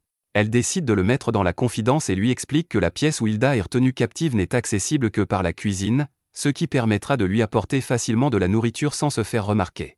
Rakudo dit qu'il va essayer de trouver des preuves que Hilda est retenue prisonnière là-bas, puis convaincre Técon de la libérer. Il demande à Kurt de ne pas s'inquiéter et lui dit qu'il va aider Luna dans sa boutique jusqu'à ce que son père aille mieux. Une fois Kurt parti, Lise apparaît soudainement derrière Yulichia, car elle a lancé 3 illusions en même temps à l'aide de son couteau. Elles avaient déjà prévu cela à l'avance, car l'utilisation des illusions pose 2 problèmes. Tout d'abord, Lise doit dégainer son couteau pour utiliser les illusions, mais elle ne peut pas rencontrer Técon avec une arme dégainée. Ensuite, les illusions ne peuvent pas toucher les objets, ce qui peut poser des problèmes lors d'une rencontre. Pour résoudre ces 2 problèmes, Lise a décidé de créer une illusion d'elle-même en plus de Rakudo, puis de devenir invisible pour tenir des objets si nécessaire. Sur ce, les 2 femmes partent à la rencontre de Técon, et Lise crée les 2 illusions avant de se préparer à disparaître. Cependant, à ce moment-là, ils reçoivent un message des espions leur annonçant que Kurt a été engagé comme chef cuisinier temporaire au château de Técon et qu'il est déjà arrivé dans la cuisine avec Akuri à ses côtés. Yulichia et Lise sont stupéfaites par cette nouvelle et ne savent pas si elles doivent rire ou pleurer face à cette situation. Il y a quelques minutes, Kurt était occupé à préparer des petits pains fourrés dans son stand lorsqu'il a entendu la jeune fille Luna crier dehors. Il s'est immédiatement précipité à ses côtés et a découvert qu'elle était simplement surprise parce qu'un chevalier lui avait ordonné de préparer immédiatement 100 petits pains fourrés pour leur Técon. Non seulement cela, mais il lui avait également demandé de venir au château pour travailler comme chef cuisinier temporaire pour la journée, ce qu'elle ne pouvait pas faire car c'était l'heure d'ouvrir son stand. Kurt lui a dit qu'elle n'avait pas à s'inquiéter, car il allait préparer les petits pains fourrés, puis se rendre au château. Il a donné les petits pains qu'il avait déjà cuits au chevalier pour qu'il les goûte pendant qu'ils attendaient qu'ils préparent leur commande, et dès qu'ils ont pris la première bouchée, ils ont eu une révélation. Lorsque Kurt revint avec leur commande, il les trouva tous figés sur place, et il pensa qu'ils étaient simplement fatigués après avoir été de service ces derniers jours. Cependant, le capitaine des chevaliers sortit de sa torpeur en entendant la voix de Kurt et lui dit que sa fatigue due aux heures supplémentaires pendant le festival avait disparu après avoir mangé les petits pains. Après cela, Kurt part pour le château avec Akuri lorsqu'il se rend soudain compte que le seigneur qui l'a convoqué est en fait Técon, qui a kidnappé Hilda. Il arrive bientôt à la cuisine, où un assistant récupère les petits pains et lui dit qu'ils vont être servis à la princesse. Bien qu'ils vivent pratiquement avec Lise, Kurt panique, pensant que les petits pains qu'il a préparés à la hâte ne sont peut-être pas assez bons pour lui être présentés. Mais l'assistant lui dit qu'il n'y a pas lieu de s'inquiéter. Il demande simplement à Kurt de rester en attente jusqu'à la fin de la rencontre entre Técon et Lise et d'être prêt à préparer tout ce qu'ils commanderont. Lorsque l'assistant s'en va, Kurt porte son attention sur la porte au fond de la cuisine et commence à penser à Hilda. Pendant ce temps, Lise rencontre Técon tout en maintenant les illusions, et Técon tente de passer sous silence l'incident au cours duquel le chef obèse a tenté de l'attaquer. Pendant que Lise le tient occupé, Yulichia est coincée à garder la porte, et elle espère simplement que Kurt ne fera rien d'imprudent. De retour dans la cuisine, Kurt se sent mal à l'aise car il veut vraiment ouvrir la porte et trouver Hilda, mais il comprend également qu'il ne doit prendre aucun risque qui pourrait faire échouer leur plan.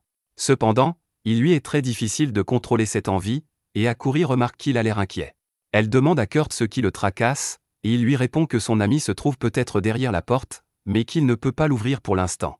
Akuri est toute excitée en entendant cela et lui dit qu'elle peut l'emmener derrière la porte pour chercher son ami. Elle le serre rapidement dans ses bras, et l'instant d'après, Kurt se rend compte qu'ils ont été téléportés derrière la porte. Il est surpris qu'Akuri puisse le téléporter avec elle, mais il pense toujours qu'il ne devrait pas être là.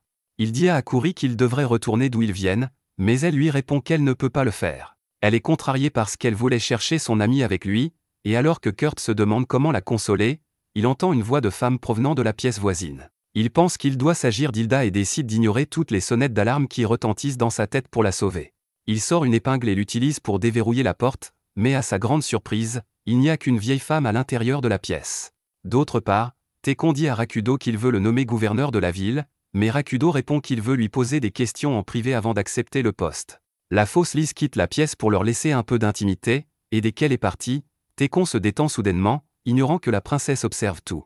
Elle est désormais certaine que Tekon a des affaires avec le maître de l'atelier qu'il ne veut pas qu'elle connaisse, alors elle décide de le forcer à l'admettre. Elle contrôle Rakudo, qui demande à Tekon ce qu'il attend de lui.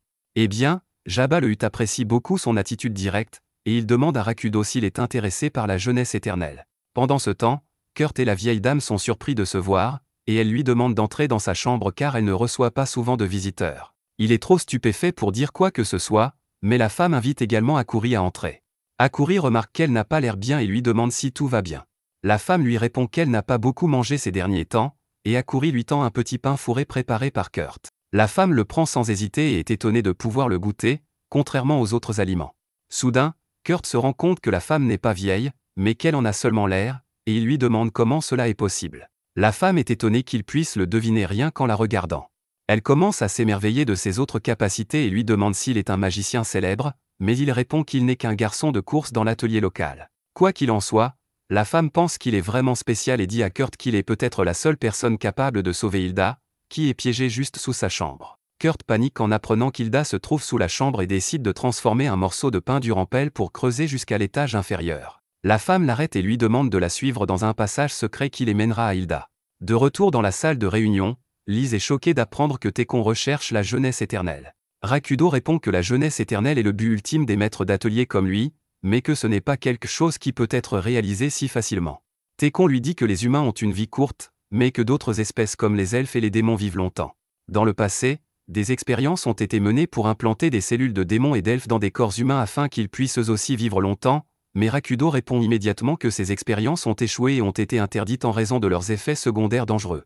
Tekon dit qu'il a pleinement confiance en les capacités de Rakudo et qu'il pourrait être la personne capable de créer un médicament permettant d'atteindre la jeunesse éternelle. Lise comprend maintenant son plan dans son intégralité et veut créer l'illusion d'un voleur pour le démasquer, mais avant cela, elle veut plus de détails. Rakudo demande alors à Tekon pourquoi il est si pressé. Il lui rappelle que la possession de cellules démoniaques et les expériences menées avec celles-ci sont légales, tant selon les lois du pays que selon les lois de l'Église. Cependant, si Tekon est suffisamment désespéré pour révéler ses intentions à un parfait inconnu, c'est qu'il doit être à court de temps. Il dit que Tekon ne semble pas avoir besoin de quoi que ce soit dans la vie pour vivre plus longtemps, et qu'il doit y avoir quelqu'un d'autre sur qui il veut utiliser le médicament.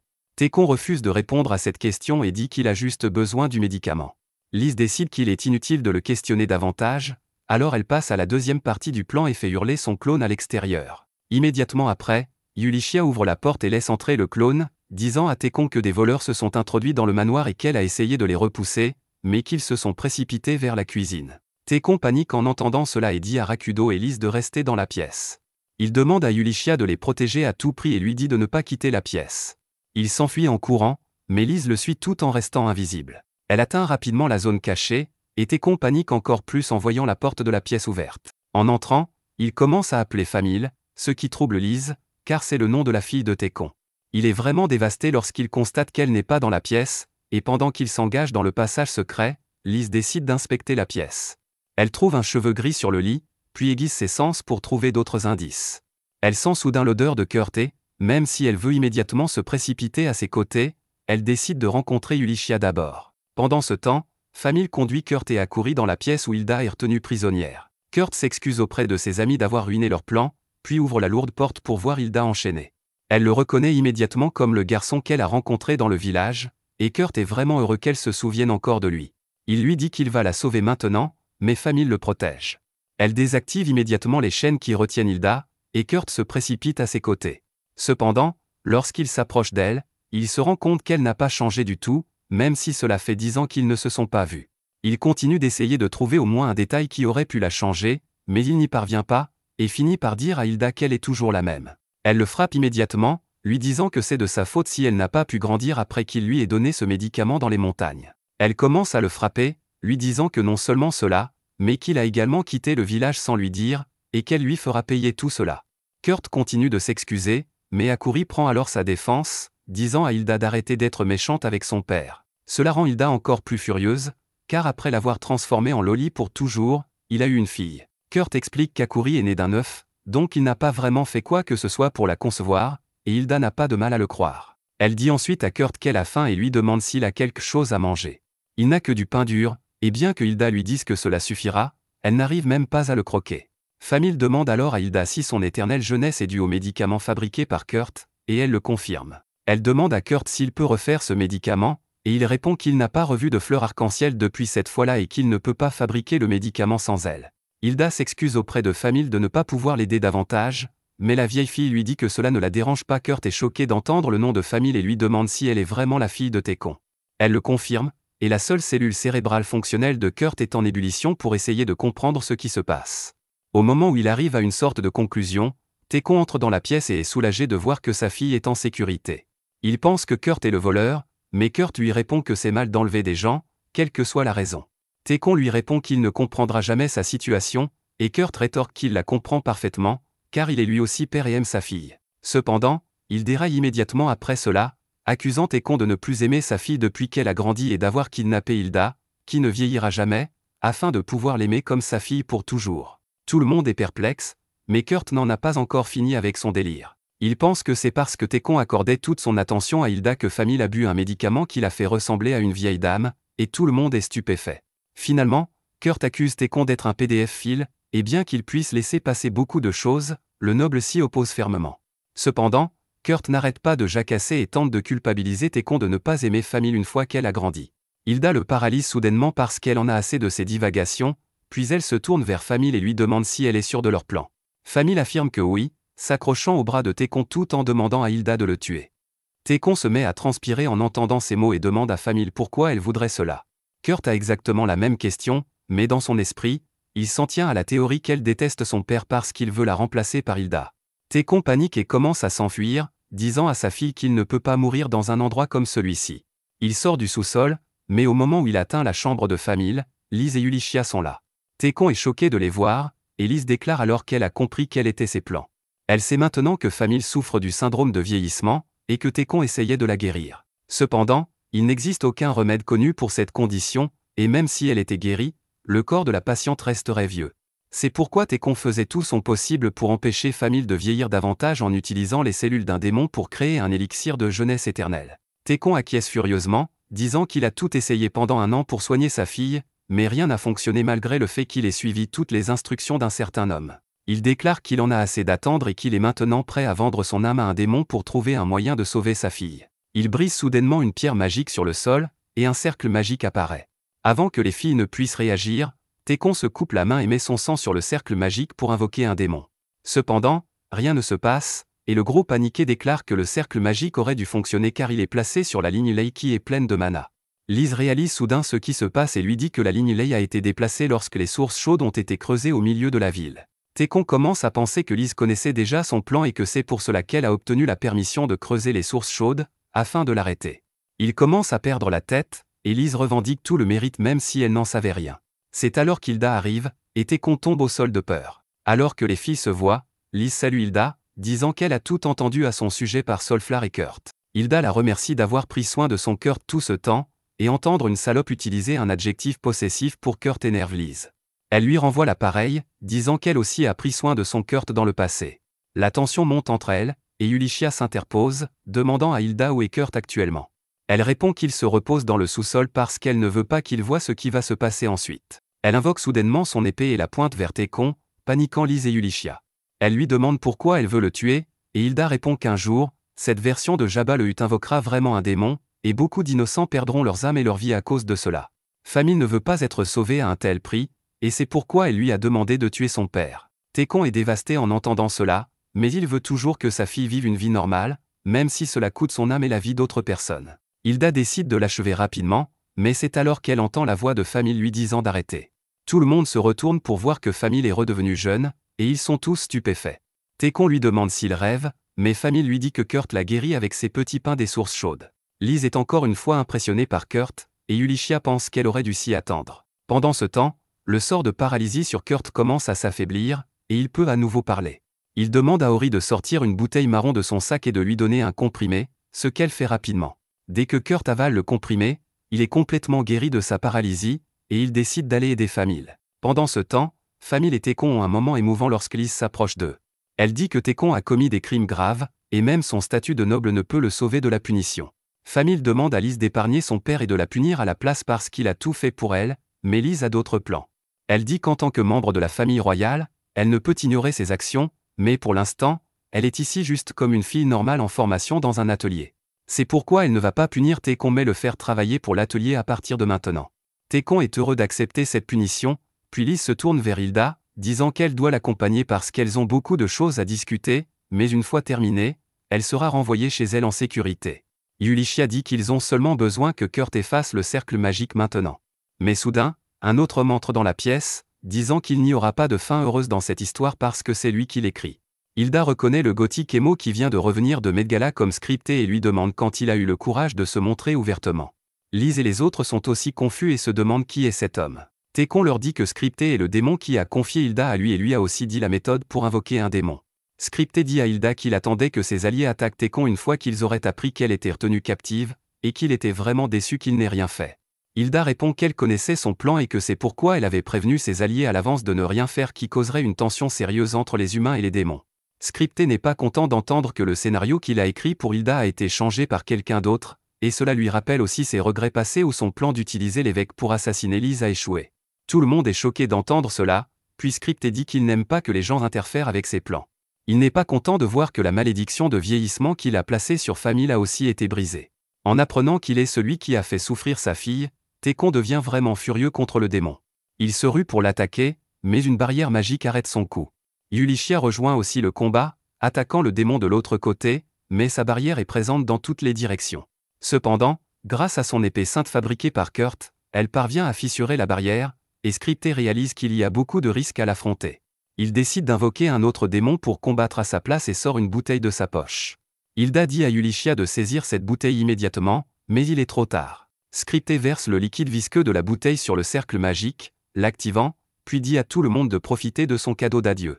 Alors que Scripté disparaît, un autre démon apparaît à sa place, et Yulichia est horrifiée en voyant que c'est le même démon qu'elle a combattu dans les ruines. Elle demande « Comment peut-il encore être en vie ?» et il répond que les démons sont des êtres spirituels, donc leurs corps ne sont que des vaisseaux temporaires. Il admet que le combat dans les ruines lui a coûté beaucoup de son énergie magique stockée, et qu'il n'a pas pu rester dans le monde humain.